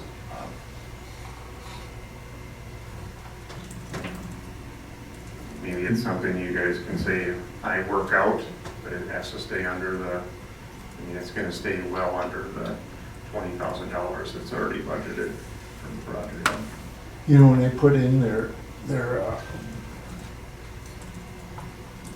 projected price here, you know, when they were here looking at our whole system, their interface that they're gonna put in, because Phil runs into this with old control panels. And the tie-in with this, the reason I'm concerned about that old air handler, you're gonna be interfacing with old equipment. That's gonna have to fit in with this in order to balance the heating and cooling. Yeah, they'll fit in. So, I don't know, the way it was explained to me, think of it like two separate things. Like this company is doing this stuff, but you're talking completely different group of people that would do, you know, ripping that stuff out and putting all that extra ductwork back in. And a system that interfaces with this control panel. Right. And to me, the awareness has to be there, because that's what happened with all these cameras across the whole city. We spent 50-some thousand on cameras that would not interface with the system we had. That's, my awareness comes, you know, to me, we want to make sure that we're doing something that systems can work with. It's been, that old system has been brought up through the years with different councils, members, and it was never acted on. And it's still sitting there, and it's an albatross. Sure. And I'm no heating and cooling expert, Phil. Your expertise, I can't imagine that they would have any implications that they would not be able to work together. I guess accurate. my first question, is this for proprietary equipment that only that company would have rights to? Well, I think it's Honeywell, so. I would make sure on that, because I think we ran into controlling issues down there before with that, and also at Manor. Yep. Okay. That we end up having to only deal with select companies who have service agreements and service contracts on that equipment. So you can't just go hire anyone to come in and clean your whatever and get it running in an emergency. They won't even give you your prints. No. You can't even look at to see what it is. And I would that's- just make sure. Right. That's Sure. all. That's And my if it is- awareness of this whole thing. And if it is So- great, that if it's not proprietary, that's awesome, great. Well, I would say that I think they're the original people that put some of this in, and we have other people work on it already, so. Yeah. The proposal does mention that it is Honeywell equipment. Another thing is the existing conditions kind of outlines that they understand they understand our heating and cooling system and the challenges, and that this is another step in the process. And although it doesn't rectify the ductwork, they're outlining that it would take considerable time to pay back and recover the costs of doing that magnitude of a repair. And now this is just one opinion, but they've assessed it to the point where they understand, or, you know, they're willing to put their name on a proposal that says they're identifying that. And so these are the proposed improvements in order to not make the type of investment that may or may not take a significant time to recover the costs of. So, Would it be beneficial to have them come in and talk to the liquor committee or to the council? Or, The problem is we don't have a real in-depth, none of us understanding of the electronic part of it. Somebody does. It's microprocessed. I know, but I'm not the one that can assign that to him. Yeah. But I mean, if they gave a presentation, Mr. Mayor, during the city council meeting, we do have other members present that have some I know. knowledge. Well, I would think that it wouldn't necessarily have to be at the council meeting, but to the right people within the city. we could try and schedule Phil, that. you're not looking up. Just looking at the agenda. We could try and schedule Mention that. a lot of Honeywell, Yeah, it does. And I install would, Honeywell yeah. supervisor. Yeah. I mean, it may be wise, and part of this may be some, which, is training part of the cost? Yes, They they'll mentioned? train, yep. Okay, good.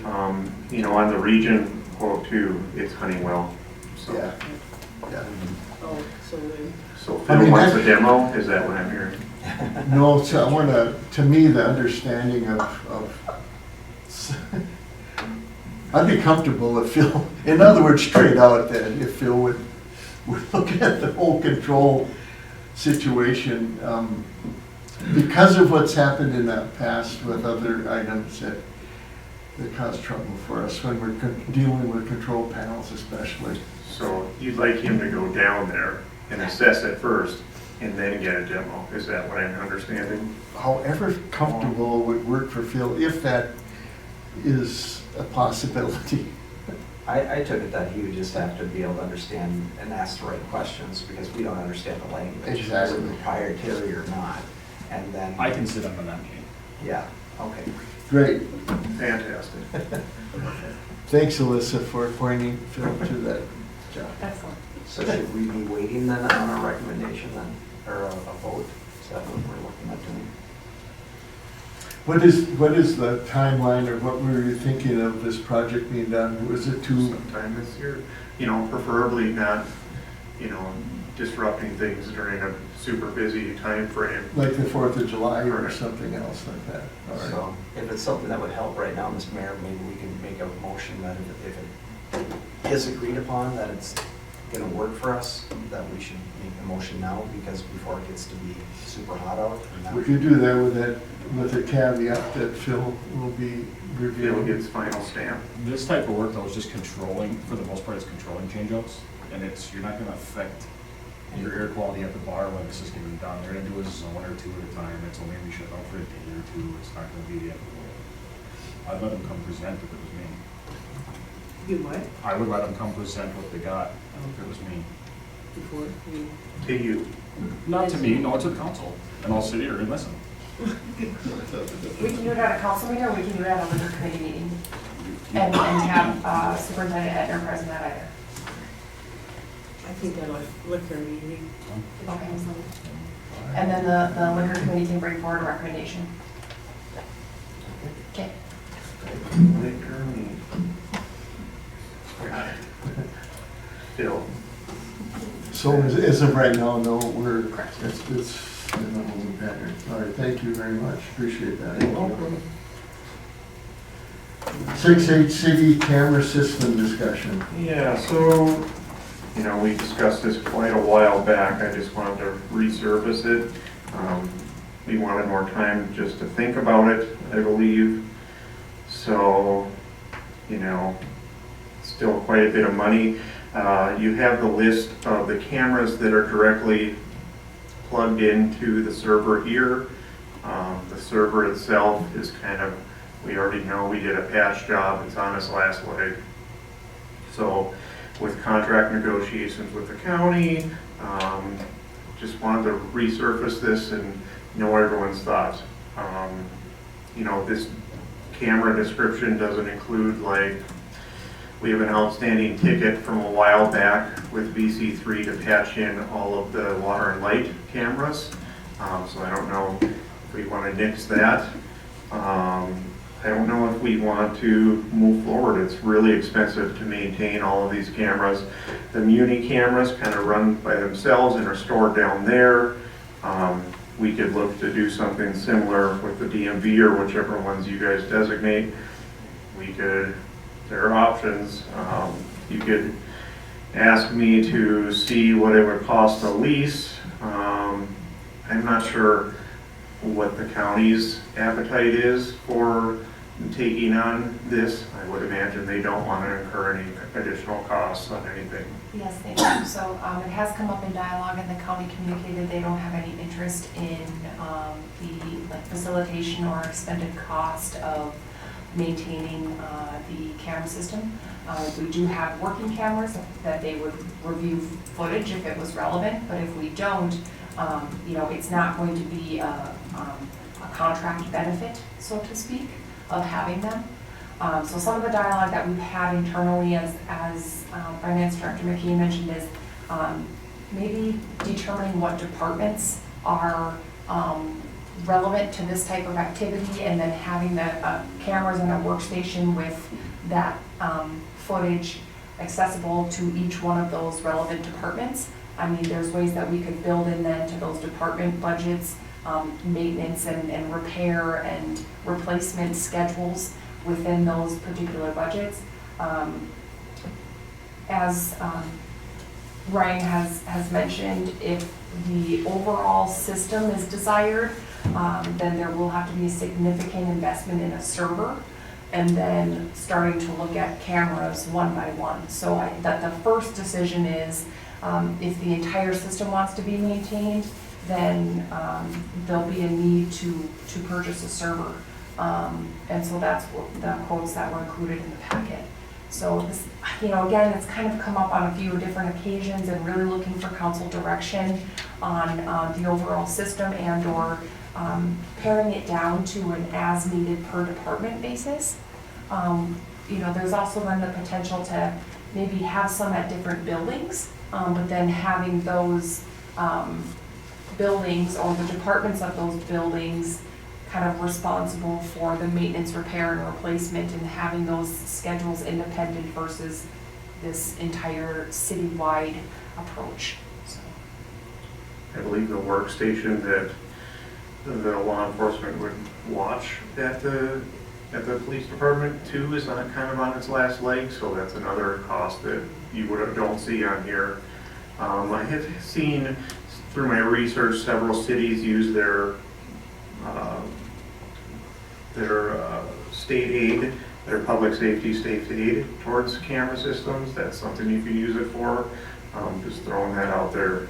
I did apply for an IT grant a while back, haven't heard back yet, so but that would be included in here. So tough decisions, I guess. I think some of these could be pared down. When you look at them, some of them, like why would we need it at the, I could see it at the door at DMV, but why on the DMV desk? Sure. What's the purpose of that? I don't see it. What's the library stack? Yeah. Do you know what that is? And I wonder about the City PD. Hall that- library stack Yeah. too, and then there's a. I think that's just it's on top of whatever stack number 1 of books is in there. There's a camera above it. Correct.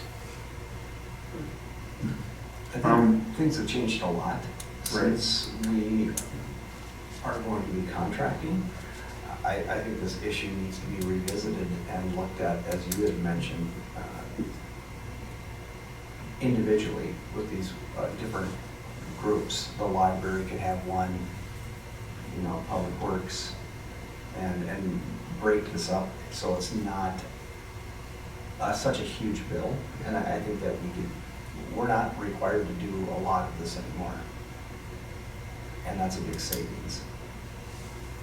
And there's the safety aspect of having it, but do we need this huge of a system? What's nice about doing it on a per department basis is then you only need a server or equipment relevant to the couple of cameras, and there's so many affordable options out there for monitoring. Where, for example, at the liquor store, you're looking at a couple of cameras and a smaller piece of equipment than a $73,000 server that doesn't even include the cameras. That's just to house the data. So that seemed more palatable, and from a management and maintenance standpoint. But whatever direction council wants to give on this topic, we'll follow. It just has come up again based on current activity. And it will get more difficult when you're talking about exterior cameras, at the stoplights or at the chamber building and stuff like that.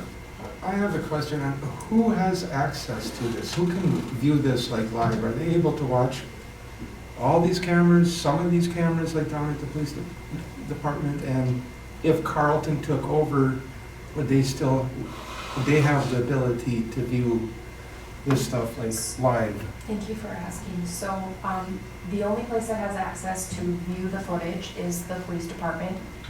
We were made aware that the workstation for this particular, for viewing has been turned off and not functioning. Is that That's my understanding. correct? And so, then in addition to that, the server is here for the system. And so the server itself would require a, between a $73,000 and $89,000, I guess, money allotment to be replaced. And then you're looking at, so initially we'd have to replace the server here, and then the workstation at the PD, and that's where it's viewable, The quote is just for the server. just for the server. Mm-hmm. Yeah. And then we have the workstation down at the police department, and then it'd be looking at individual cameras on here that aren't working. So a significant reinvestment, which is why we've been talking about looking at per department. You can build it into a department budget, you know, for That makes sense. cameras. Barb. Makes a lot more sense. Yes, sir. No, it's in like, the department or whatever, okay, but that won't necessarily be tied, that won't be tied into a central server. Each building will have its own collection Correct. and storage, Correct. so, Which is how our Which is meeting a has small- actually been I mean, functioning. a small unit. Yeah, yeah, Same thing you can put in your house. correct, correct. Yeah. When, you know, a lot of the cameras, they say that they're good, but you know, you don't really know how good, how long they're gonna be good for. You know, how old are these cameras? They could all be replaced. I would say all of them are getting close to 10 years old now. Yep. Yeah. There's a few that were replaced, but very few, maybe just a couple. Well, on the list, I mean, there's definitely some that could be taken off, like the police department impound lot, they're no longer going to be using the impound lot, from my understanding of what we talked with the fire department last night. So, I mean, like, there's one there, and, I mean, Well, if it's not even being used right now, it's turned off. I got a question about a lot of them everywhere. I think that by department is the way to go with considering where we're at right now. Like at the PD itself, there's one at the conference room, the main entrance, the garage, the fire department entrance, the drug drop-off, the garage, the parking lot, the southwest outside door. I'm guessing a lot of those, what's the point? Maybe the main entrance, I don't know. So if that's your recommendation, you know, it'll take me probably some time to talk about what it would take to halt this and get each one up and running on its own, and probably scaling back the cameras. And we could work with the group of you to decide where those cameras should be or how many, or I could talk to the department heads and ask them what they think, or a combo of both. I'd like to, I think, get the consensus first to go by department. Do we have that consensus? I like that. Okay, and then the next consensus would be for Ryan to work with each department head and the administrator on what is really necessary and not. Sure. Is that consensus with that? yes. Okay. All right. Let's go to the next item. Not sure when I'll get around to that, but I'll get on that. Well, thanks for being flexible, because Yep. things have changed. Thanks, Ryan. Do you have the next one? I sure do. This is the VC3 2024 workstation replacement quote. Just one quote, there's 5 workstations on there, comes in quite a bit less than what we budgeted for. What page is this one on? So Brian actually handed out. I handed out a new updated- quote, sorry. Oh, gotcha. I reviewed it Oh. and noticed that there wasn't dual monitors on one of them, so I had them add that.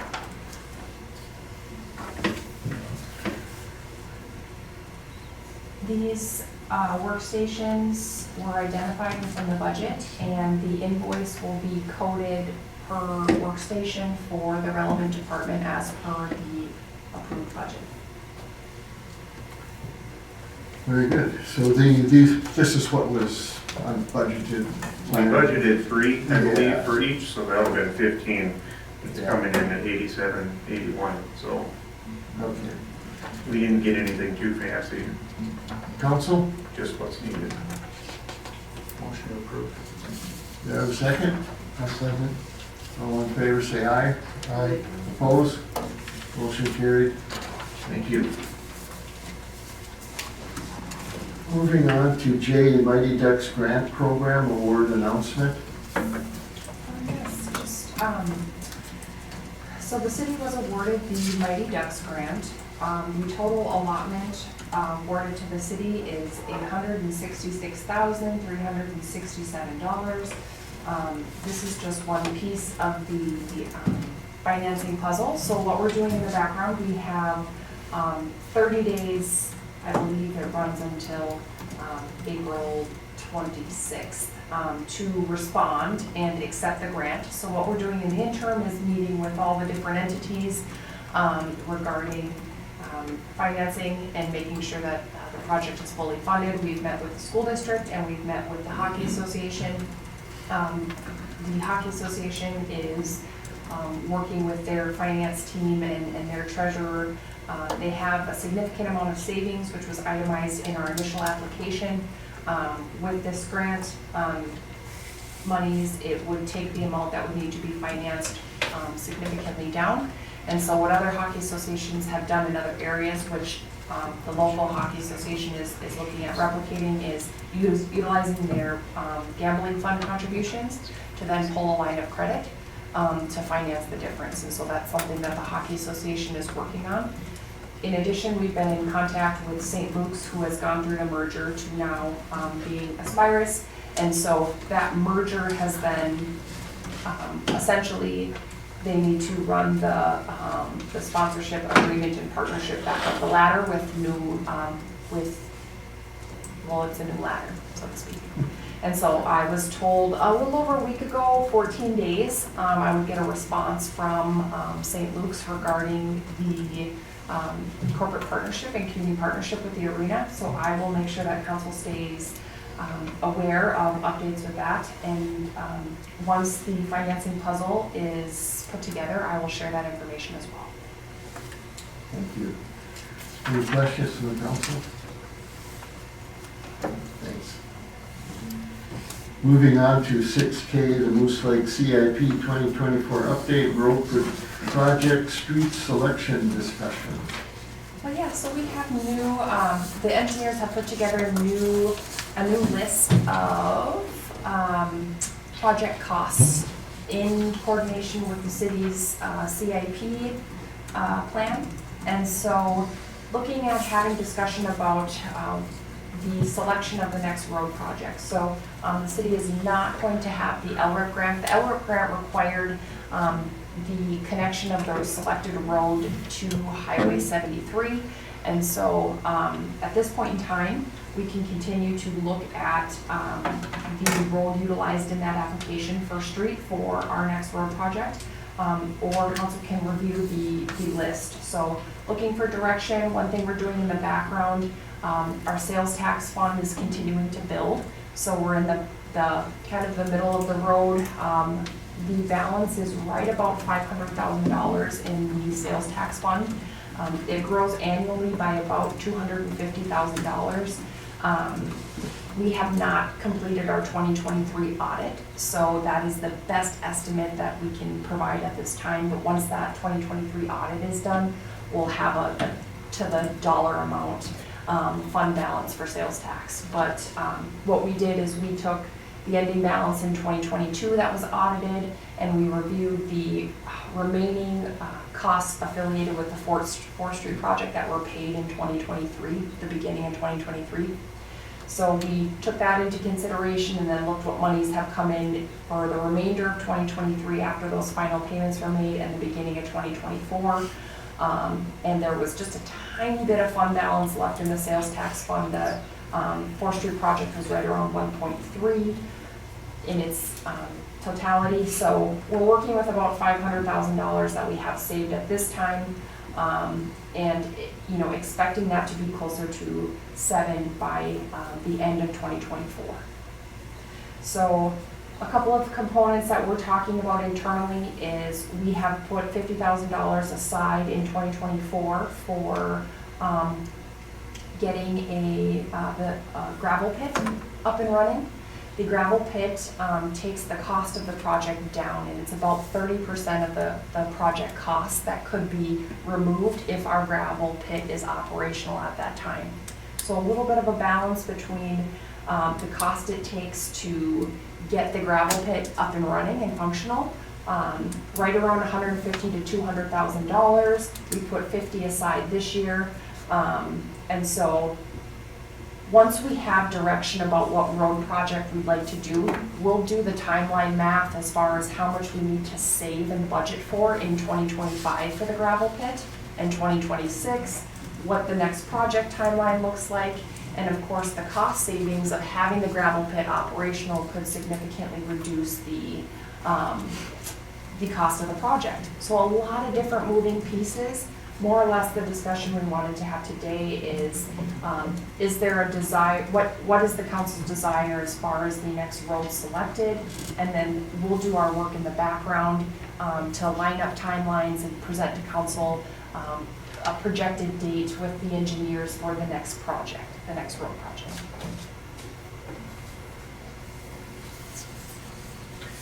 Okay. The list of all the, I guess that maybe the first step is, are we looking to do anything this year at all? None. Are we looking to do any grind and overlay of anything in the city? Because I want to ask the council that before they go on to the next big expenditure. Or are you happy, Phil, with the way that slurry worked throughout the city?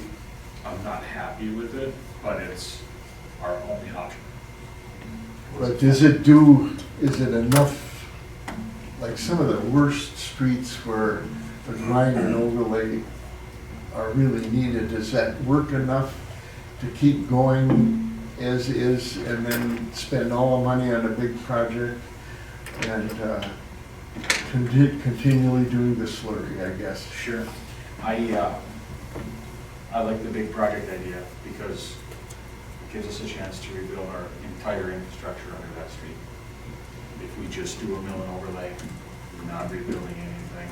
Perfect example is Industrial Road. And we're gonna talk about that later, but we're gonna have a lot of holes in Industrial Road this year. And that was redone during the Highway 73 project in 17. Yeah, well, the part going up to the trailer court that was done prior to that. On the stretch that was really bad. That's probably the oldest part that was redone way before the 73 part. I just wanted to ask that because we're going ahead with big projects and leaving some of these areas that are so bad that I'm just hoping the slurry. I mean, it worked last year. Yeah. I don't like it because it's a patch, but it is what we can afford, so I understand that. The only complaint I got was the loose blacktop left behind it, Yep. which we couldn't sweep up or whatever. We ended up sweeping a lot of it, but yeah, Okay. it's kind of a process. We don't get the sweeping that day, it's the next day or two. And then I did get one aesthetic complaint either that I really don't. Yeah, that was the only thing that I heard about, other than it said it looked ugly. Yep, It But sure did, but it it worked. did cover the bad holes and the rough driving. After it's sitting there for a year, it's not looking so ugly either, because it's faded to the same color of Yeah. the rest of the tar around it. It didn't have a wicked plow season on it either. Yeah. So it would be, see what it does next year. But there will be more going down this year. I just wanted to bring that up for the council's sake, to make sure that the council is okay with not doing any more grinding overlay, because it's been a while now since we've done something. And the roads don't get better by themselves, so. Okay, so I'm getting the consensus is to go for the big project, continue on. Okay. So are you looking for anything else, Alyssa? Yes, The street selection? street selection, so that we can start planning with engineers, we can start trying to line up timelines. You know, First Street is very high on the list. And so we can we can stick with that. How far on First Street do they go? Just up to the stop sign? Because when they did Lakeshore Drive, they went up through the intersection. On the list, it's from Arrowhead Lane to Douglas. Oh, so. Correct. So down to Pursers, right? Yep, that'd be, yep, that was it. Okay. I would like to see that one done because everybody diverts around First Street, so Lakeshore Drive is getting way more traffic and that's gonna have to be replaced then faster. And these roads were rated. We still have our comprehensive study that we did. What are these roads rated at? Is it on here? Or It's page. I think number one was, I'm sorry. wasn't it Page Sixth 105. Street up, Sixth Street North, wasn't that the number one?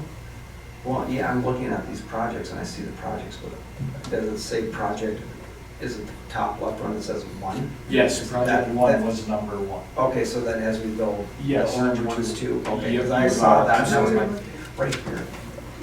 This it says one, and then it goes to two, so that's how they're rated. That was my question, thank you.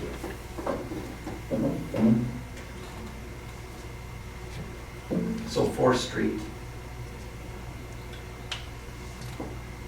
And I can't read what that says, West Sixth Street? And if I didn't just mess my iPad up, I'd tell you, because I have almost all those memorized. Just to give council an idea, West Sixth Street is listed at 1.7 million. 30% of that is $533. Let's just say $500 or $500,000. So you could essentially take if you had your gravel pit up and operational, you could take the project cost from 1.7 down to 1.2. And First Street was 2,529,000, and 30% less of that one would be 1,770,000. So 1.7, you could, so then what we'll do once council selects a road then is make sure we have enough money saved to have our gravel pit up and operational by the convergence of when our sales tax fund is built. Is that how they do it? Yep. This also gives us goals, so in our engineering meetings, we can start talking about what's the next one the council wants to do. We don't have to come here and ask you guys, It gives us goals for getting that gravel picked up and going, any other maintenance issues that might be happening on a selected project that we have. I also don't think we need a selection on this tonight, do we? No, just need direction and dialogue. So another thing too is we have the gravel pit as an item on our monthly engineering meeting that we discuss. So there's permitting and things that need to happen in the background, in addition to us saving money. So then we can prioritize based on what timeline we need to have it fully operational, our activities in the background, in addition to design of the road project. So it just helps us to know we can start creating timelines and have goals, and then we can prioritize based on what we need to accomplish per council's request. Perfect example, just saying, in 2 years, we'll be going up against the the lead service line rule. So any lead service line that's in town, right, we're supposed to either replace it, start planning to replace it, or apply for funding to replace it. I think there's 3 of those, let's say on First Street. I'm pretty sure there is 3 on First Street, and they're all over town. If those opportunities come up, it's going to be some type of a matching program, right? We're not going to get the whole thing all in one shot. If I know we're doing First Street, we're not doing those services on First Street. Because if we're going to do First Street in 3 years, I don't care if we do them. It makes no sense to do it now than to do the entire street in 3 years, if that makes sense. There's a lot of moving parts and pieces to this that it could be very helpful to us. My only comment is that we have these rated, and if the rating has changed, I understand First Street, because that is horrendous. But do we stick with the rating system that we have in place, or do we not? They were rated for a reason, because you took everything, you put it together, and you got what you got, because the infrastructure went in there as well. And we also have to look at then is how long, as you said, if it's going to, if we're getting $250,000 a year, it's going to be a little bit longer to do the First Street project, because that's a little bit more money than this second rated, and quite a bit more than the first rated project. So it's like, yeah, How are you? I'm just looking at the.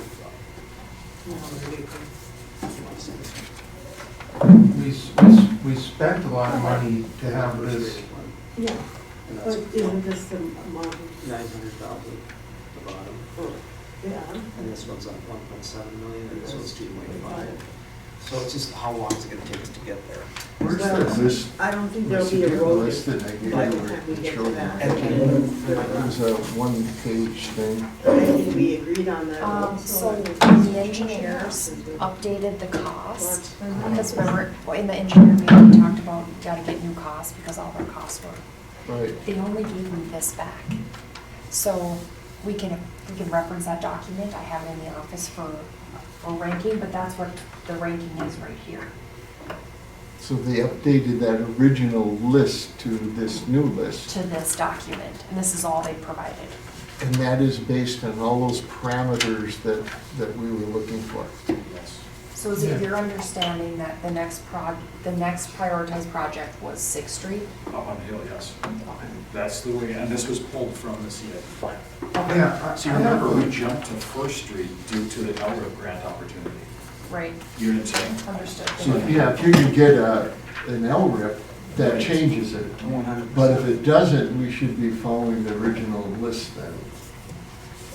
Because Sixth Street wouldn't have qualified for No. LRIP, which is why we went to the next one that was. Right.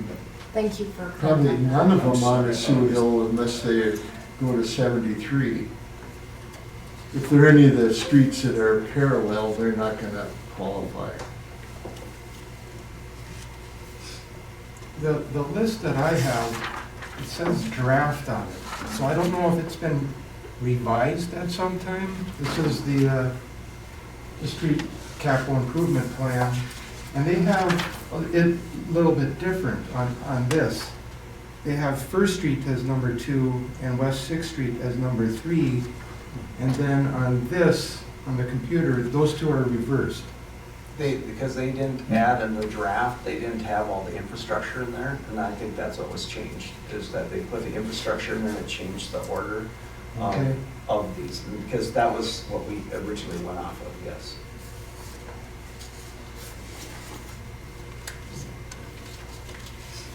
I guess I kind of look at it though as what is the biggest use of a road? I mean, I don't know how much traffic Sixth Street up on the hill gets compared to First Street, Second Street, Third Street, Elm, you know, all the people coming into town and going to the post office. And I mean, like I said, is people totally avoid that one stretch of First Street because I've broke my struts in my car on it. That was a few years ago. And I don't know how much patching. I mean, you guys patch it, but it's within, you know. So everybody's going down Lakeshore Drive, or Second Street. Well, now that's getting 3 times the amount of traffic, both of them. I mean, I don't know how much traffic Sixth Street gets. I guess I'm saying is, should we be working on the most traveled or the access? I mean, we have people pulling campers up First Street to go down to the park, you know, when they're lost in town. Or they come in What from would the the cost south. be? What would the cost be for, if the foundation is good enough on First Street for a block or block and a half of mill and overlay? And I know we don't want to do mill and overlay, I'm just saying, if that would be something that take care of that issue and still work on a project that's a lot less money, we might be able to do something. I don't know. Well, and I don't even know if you need to go past the stop sign. I mean, from the stop sign down to Douglas is not that bad. You can patch those little things. It's the stop sign to That one section's to terrible. 73 is what Elm, you're saying Elm was 73. yeah, Elm to 73 is what, I mean, so you could compress the project into a smaller project, because I don't think the other one is as serious as that other. It's pretty just- bad up there. If you drive it, it's bad. The infrastructure under it is part of the problem too up there. And that's included in all these ratings, Yeah. in every street. So Yeah. almost every street that I've seen down here has needed a soil correction. Mill and overlay, yeah, it would work just like our slurry, but it wouldn't, it's not the answer. If you No, wanted it to, if you wanted to hang in there, it's gonna need some type of soil correction. I'm just saying that it's gonna take us almost 5 years to get to do First Street, the money that we're talking about, where we could get that other project done and still maybe tackle the worst part of First Street, which is, you know, people having damage done to their vehicles and the safety aspect of First Street. If we could know what that price was. Last year, we did have a price, I think, that you had come up with, and I know we didn't want to open that up, but. I have that on my computer, I don't have it with me. Yeah. Yeah, it's a wonderful price. Yeah. I'm just throwing out ideas, because we do know that First Street's gonna take a long time to raise that money, and we're looking at moving forward with our gravel pit.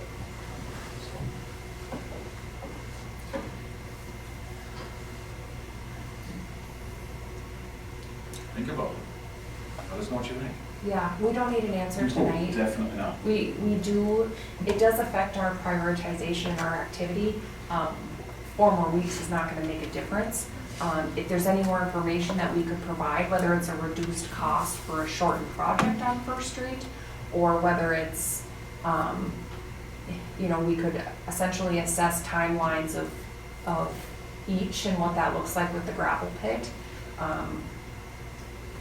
A timeline of the gravel pit would be helpful. You know, I mean, let's say we did a project before the gravel pit was done, you know, then we're losing out on 30% of the savings that we're trying to get. Right. So so here's an example. It looked like the cost of 6th Street would be about 1.2 million if the gravel pit was operational. If we have $500,000 in our sales tax fund right now, it would take about 3 years to get to 1.2. We saved $50,000 for 2024. We would budget the same amount of savings for the gravel pit of $50,000 for the next 3 years to converge the two. So it would be 3 years of savings for the gravel pit and 3 years of savings in our sales tax fund. If we, you know, so project selection determines the amount we want to save. If we're selecting a project that would take 4 years to build sales tax fund for, considering the gravel pit, then we could spread out the savings required to get the gravel pit operational over 4 years versus 3. So we're looking at a $200,000 mark for the gravel pit, and at 50 years of $50,000 a year, it'll take 4 years. We've already got one in the bag. So, you know, it's kind of, it'll change how much the recommendation of savings would be in the budget, depending upon the timeline for the first road project. So, you know, the recommendation would not be to do a road project before the gravel pit is done. It would be aligning the two for certain.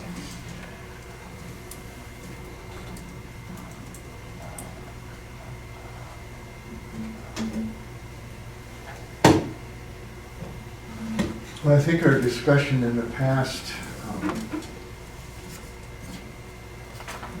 we did spend the money and take the time to prioritize all of them the way they are with all these different factors.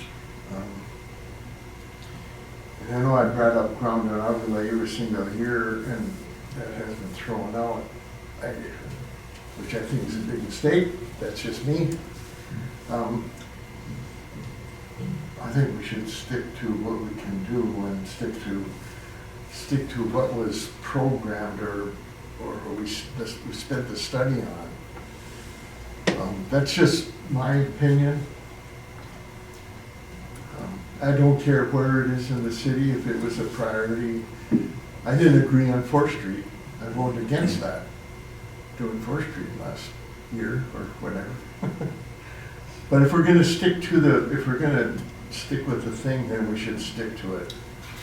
When did you, what year was it that we went around and did this? Like 19, I think. I think it was 2019. So 4 years ago? April of 2019 is when this report came out. So 4 years ago, so things have changed in 4 years, significantly. I mean,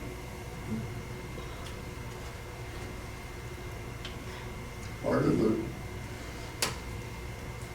big part of it ends up being is, do we do something and fix or spend money to fix something or do something to satisfy at the moment? Or do we turn around and spend that money again when we do fix what needs to be fixed? If it's short-term or long-term, that's the difference. Well, I mean, part of it is then, are you satisfying somebody?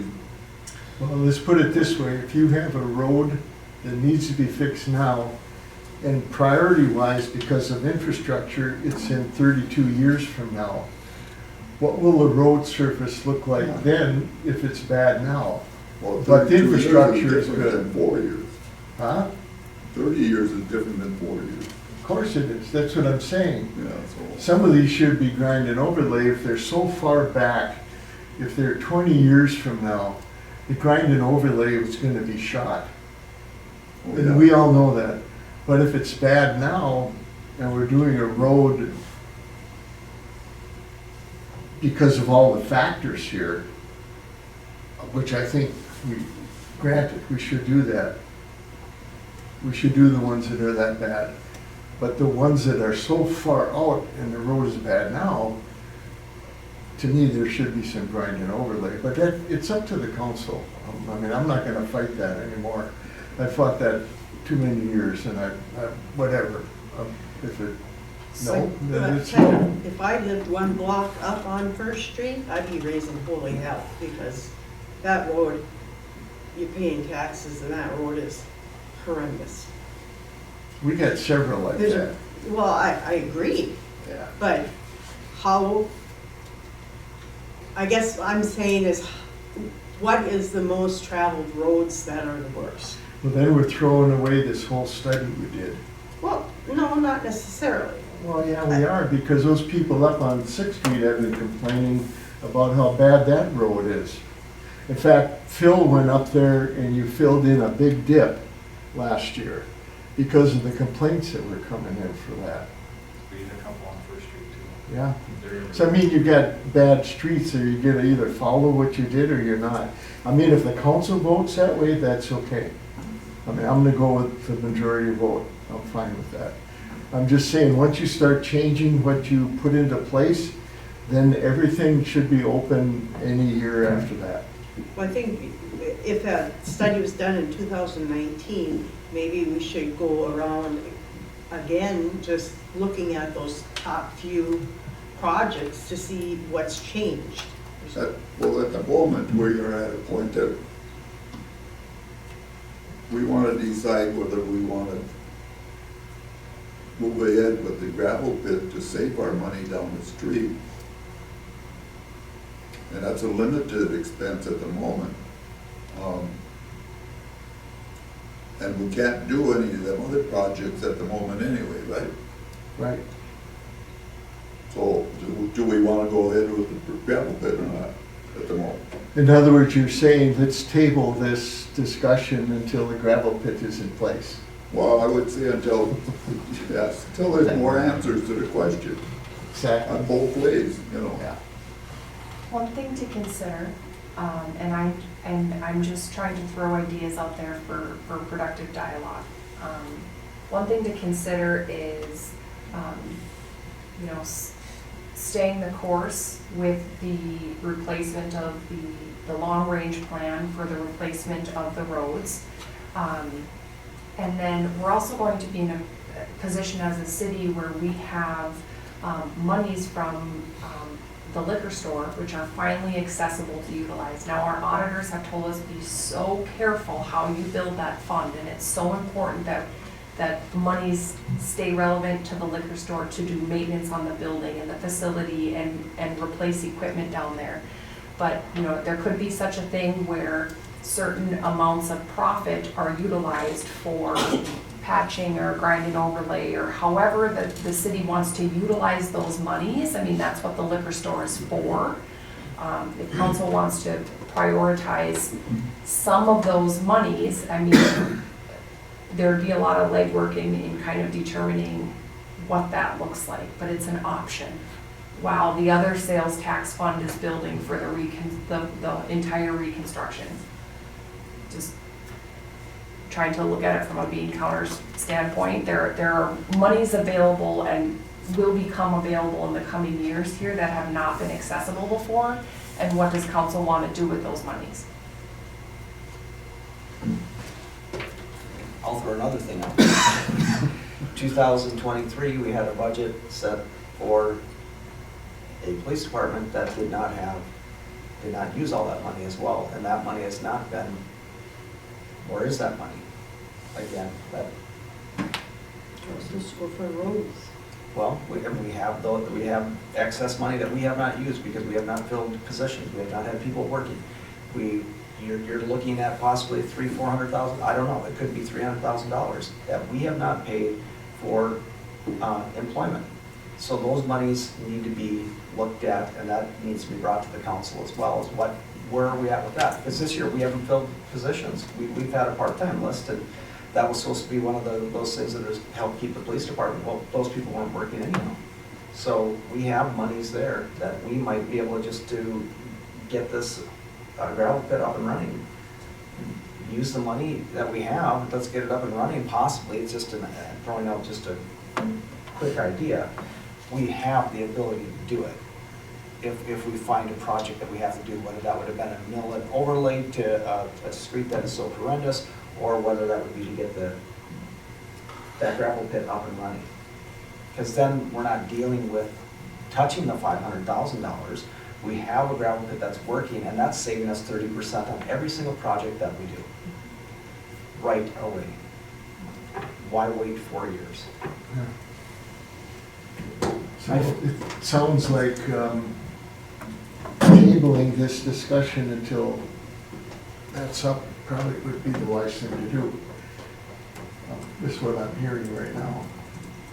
What's the difference gonna make? Just need direction. So if council would like an update on where the police department budget is at, I mean, those monies have been spent elsewhere, so they're there. If council would like an update on that, that can be provided. If council would like different direction with how the design was presented from the engineers, whatever it is, just looking for direction. Did you say the monies have been spent elsewhere? They have not. Okay, good. That would be concerning. No, they have not been spent elsewhere, so they're. Perfect, thank you. I just want to make sure. One thing I got real quick, Chris, you asked earlier, how old was this CFD fund? These are updated numbers to today, just so you know. So the prices you see on here would be today's pricing. No, I Just in meant- case that's where you're going. No, I meant, when did you drive around Okay, and got it. do the roads? Got it. And I know it was quite some time ago, and obviously roads have decayed, Yep. every single one of them, in 4 years. I just, You with could all do the a events motion. that You could do a are, motion asking for that, an update on all that roads.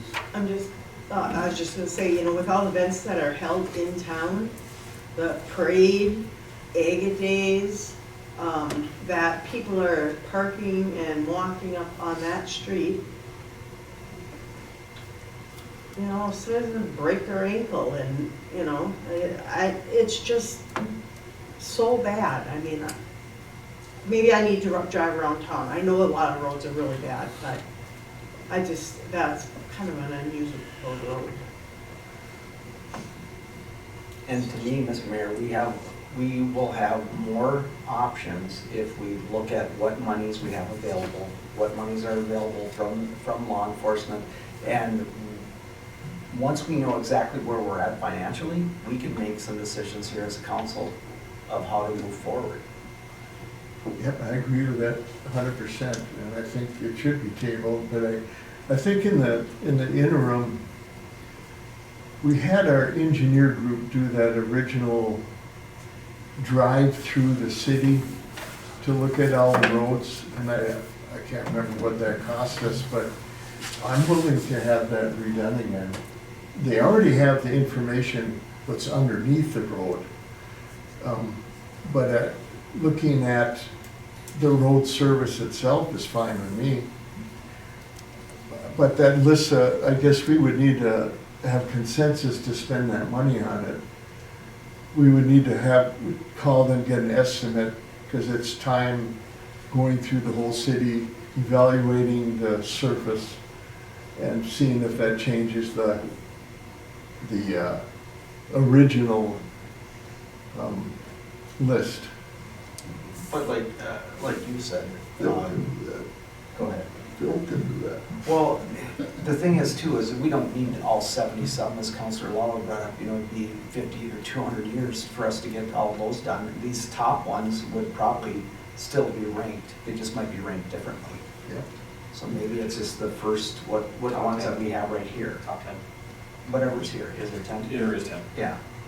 I think that one makes more sense. Every 5 years, to me, this whole thing is going to change. Things are going to change totally as time goes on. There's new developments, like the lining. We never dreamt that the lining would solve all these problems that we had with the old clay tile. We don't know what else will change.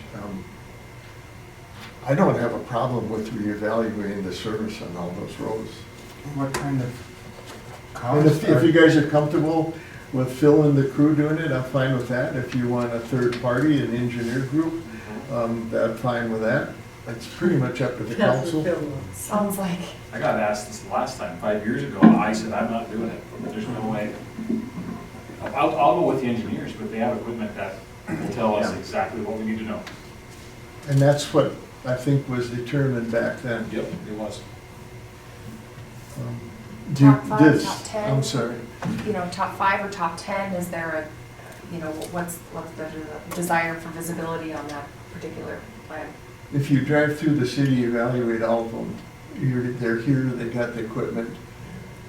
Then you evaluate everything, but we probably should get a good understanding of what the cost is, because we haven't budgeted for it. But if they say that to do 10, it would be $10,000, and to do them all, it might be $100,000. I would say just do the top 10, because we're never gonna get to the 71. That's what we need to bid for, to Yeah, find so- out what the cost is. That reevaluation, we get done like 9 times before we get somewhere. Exactly, Exactly. so it makes zero Yep. sense in So my you want- mind. I would say the Reevaluate top top 10 5. projects. I would say so too. I mean, the top 5 would be, I think, sufficient, because that would be out to, 10 years or more. we'd be Yeah. evaluating 2 more times. And So I got top whatever. I would say So top do 5. we have consensus? Is it 5 or 10?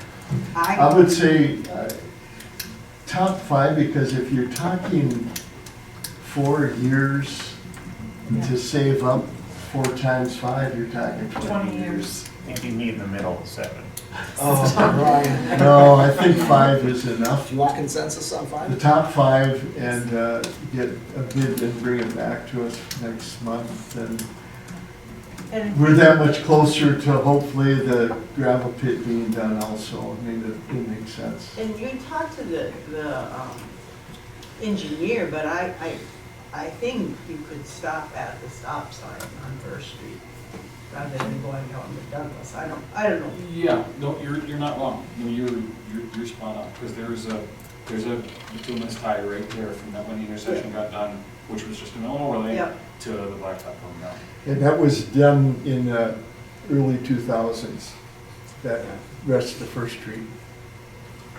The rest of First Street. Well, from Elm going down to the corner, that was done in the early 2000s. The blacktop, it was ground and overlay. Where? From First? From Your Elm, house. going down First Street to the corner down there, that's when that was done. Grind and overlay, and then the Second Street was done after that. You must have been sleeping through that. I don't remember it ever being Yeah, and they ground. that's when they put the lip on the side of the street, to try to get the drainage, instead of going out to the arch, drain down the road. Okay, so Top 5? top 5. Top 5? Yeah. And then could we also have a discussion about bringing forth information about where we're at financially with the monies that haven't been spent? As far as last year that wasn't spent, or did that get budgeted into this year's budget? I take it it probably did because we didn't spend it. Then where are we at this year? Sure. Counselor Jetta, thank you for bringing that forward. The one thing that we're dealing with, and I'll be really transparent, is trying to get a start date for the contract. The start date for the contract then dictates, and the number of deputies, if it's a phased approach, then dictates how much money is going to have to go towards the contract for this year. So we obviously know what was budgeted for the PD and what's been spent already, and that's very easily able to be presented. Just the one factor the piece that we don't have is what the prorated contract amount is going to be. And so an update is essential, but there's a component there that we were hoping to have more information on that would then tell us how much money would be freed up through the end of 2024 in savings. So, Maybe just year to date. correct. Thank you, wonderful. Yeah, because I've got a feeling whatever the contract is, we're gonna need every penny we got that's been budgeted in the police contract to cover that. I don't know where we'll be at, and I don't think we should spend it until we know what that contract will be and how much we're gonna owe. And it wouldn't, and I won't be here next year, but you have to think of what is left of that money you may want to put away for next year's contract. I agree with, we could look at it for other uses, but remember next year, you will have another big expense as much, whatever that contract states, which we don't know. I think it'd be wise to keep it in that police department budget item until you know exactly what that contract is for the remainder of this year and next year. That's just my opinion. I mean, the council can vote to do what they want with that, but.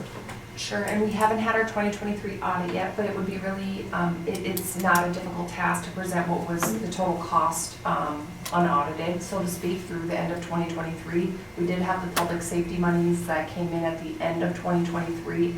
However, we did have the increased health insurance costs and things of that nature that happened at the end of the year as well. So there'll be some flux in there, and then it helped with the knowing what would be allocated for the fire district tonight as well, because then that can be removed. So we'll absolutely provide an up-to-date, year-to-date summary of that. August, we'll be applying for that public safety. Correct. Money. Correct. We had a mild winter too, there could have been some savings there. Overtime. So, we're still on the hook for 80% whether we use it or not. Really? Can you get it then next year? We prepaid it? Yep, and I have adjusted that already for next year. So we're done with K. Everybody is satisfied? I think we're I in got a good one- direction. One question, Yeah. we're looking at having them look at the top 5 projects. Will we be given an estimate on how much that costs before we agree to do that? That's what we asked, to get an estimate of what it'll cost to do an Okay. analysis. And then Keep we in can- mind the pricing that's in your packet on page 105, those are today's pricing. We had those updated. Okay, correct. The only thing is if you could shorten that one on First Street, because that's to Douglas, so that's a whole nother. We'll have to wait and see what we can generate for funding to see, well, maybe No, I meant, because on here for The estimate. the estimate, it's to Adjust the Douglas, project size. a whole nother block, and I think that we wouldn't have to go that far. I think we'd only have to look to Elm Street. So that one could be a shorter, which would decrease the price of it, Unless the utilities are. unless the utilities are there.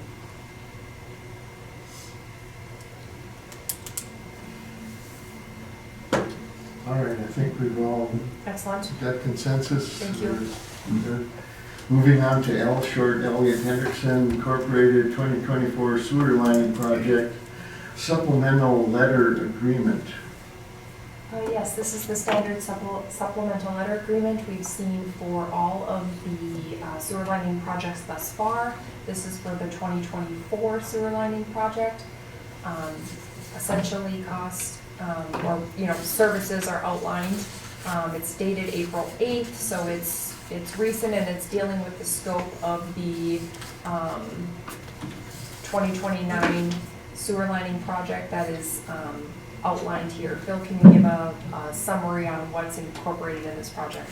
Yeah, basically no different than any of the past projects you guys have done in the last few years. Cleaning, lining, finishing up, whole works. It's pretty cut and dry. They're getting really fast now. So now that we've kind of done a few and actually done quite a bit. And yeah, I would, in your packet, if you scroll down page 115 through 118, those are all pictures of that section of pipe. Yep.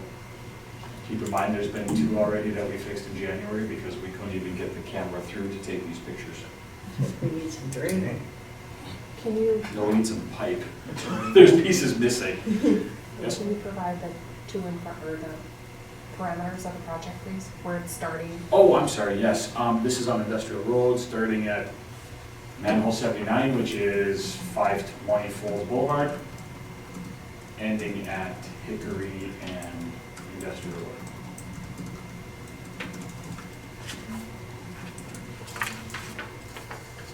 It's bad. What do you do at those points where there's actually a shift We dig those up and fix You them. have to fix them so before- it can get lined. before they get lined? Yep.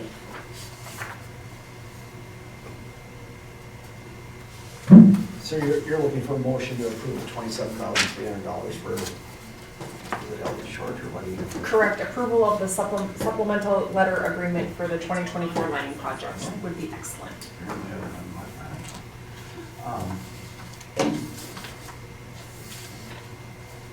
And we already approved basically doing this project anyhow. Say that again? We've already approved doing this Correct. project, so. This would be the supplemental. Supplemental letter agreement. I make a motion to approve the supplemental letter agreement as submitted. Do I have a second? All in favor, say aye. Opposed? Motion carried. Going on to 6M. This is the sewer district modification to treatment volume allocation communication. I just wanted to share the most recent communication from the sewer district to the city. What has occurred since receiving this communication is the city and city staff and Mayor Shaw engaged in a meeting with the city attorneys. So our engineers and our attorneys have been working really well together. We will have a draft SIU agreement to present to the district on Friday or Monday of next week. This coming Friday or Monday of next week. With the draft SIU agreement, the attorneys are drafting a response to this communication. The response will address all points brought up from this communication. The recommendation from the city attorneys at this time is to stay the course, and they will draft a letter to the district with a formal response from the city. This is informational at this time. Correct. Any questions by the council? I will share the communication from the attorneys as soon as I have it.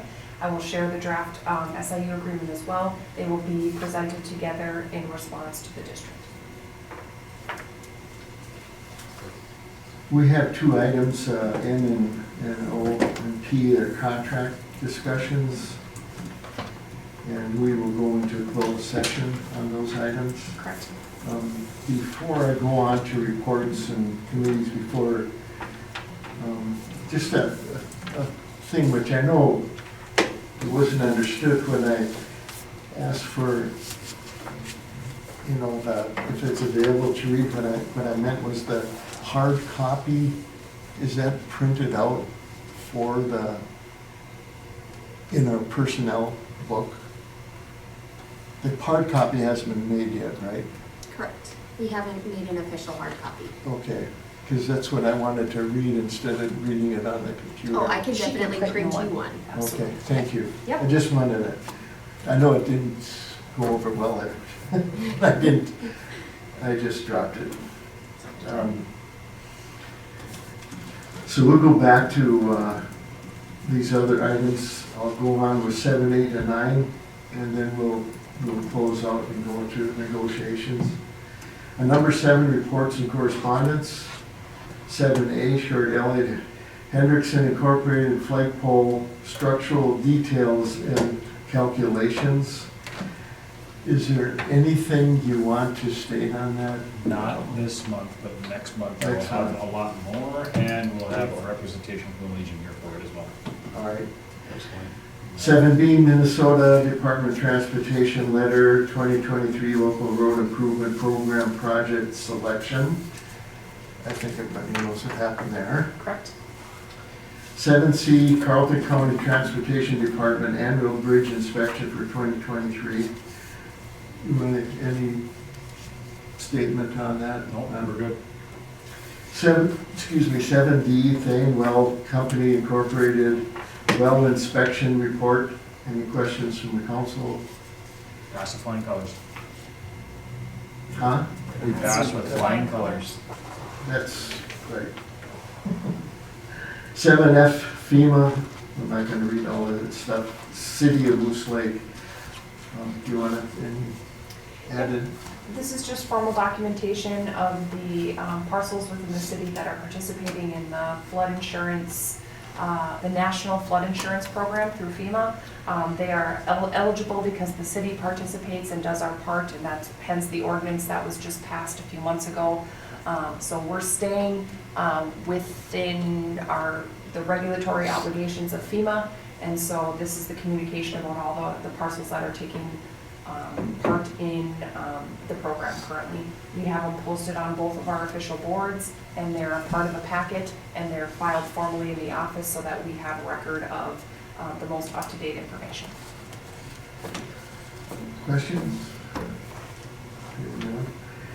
Moving on to F, Concerned Citizen Letter. Brian Harvey. This is a communication that Superintendent Edner received regarding the brush pile, and just wanted to make it visible for council as requested by Mr. Garvey.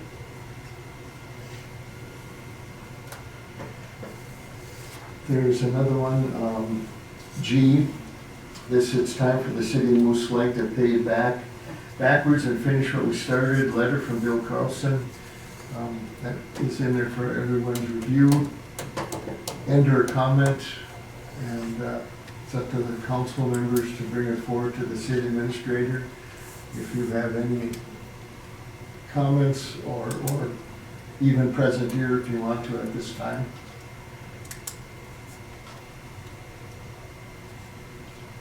Thank you.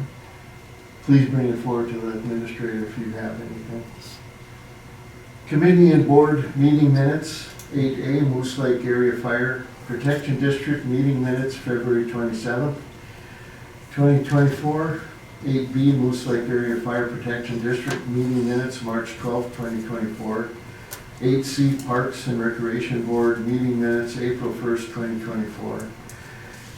Under number 9, announcements, regular Moose Lake City Council meeting Wednesday, May 8th, 2024, 4 p.m. right here. Moose Lake Economic Development Authority, Wednesday, April 17th, 2024, 12 p.m. in the conference room. Moose Lake Water and Light Commission, regular meeting Tuesday, April 16th, 2024, 1 p.m. Water and Light Office. Moose Lake Housing Redevelopment Authority Board, Monday, May 13th, 2024, 11 a.m. Hillside Manor Office. The Moose Lake Area Fire District, Tuesday, May 14th, 2024, 6:30 p.m. Emergency Response Center.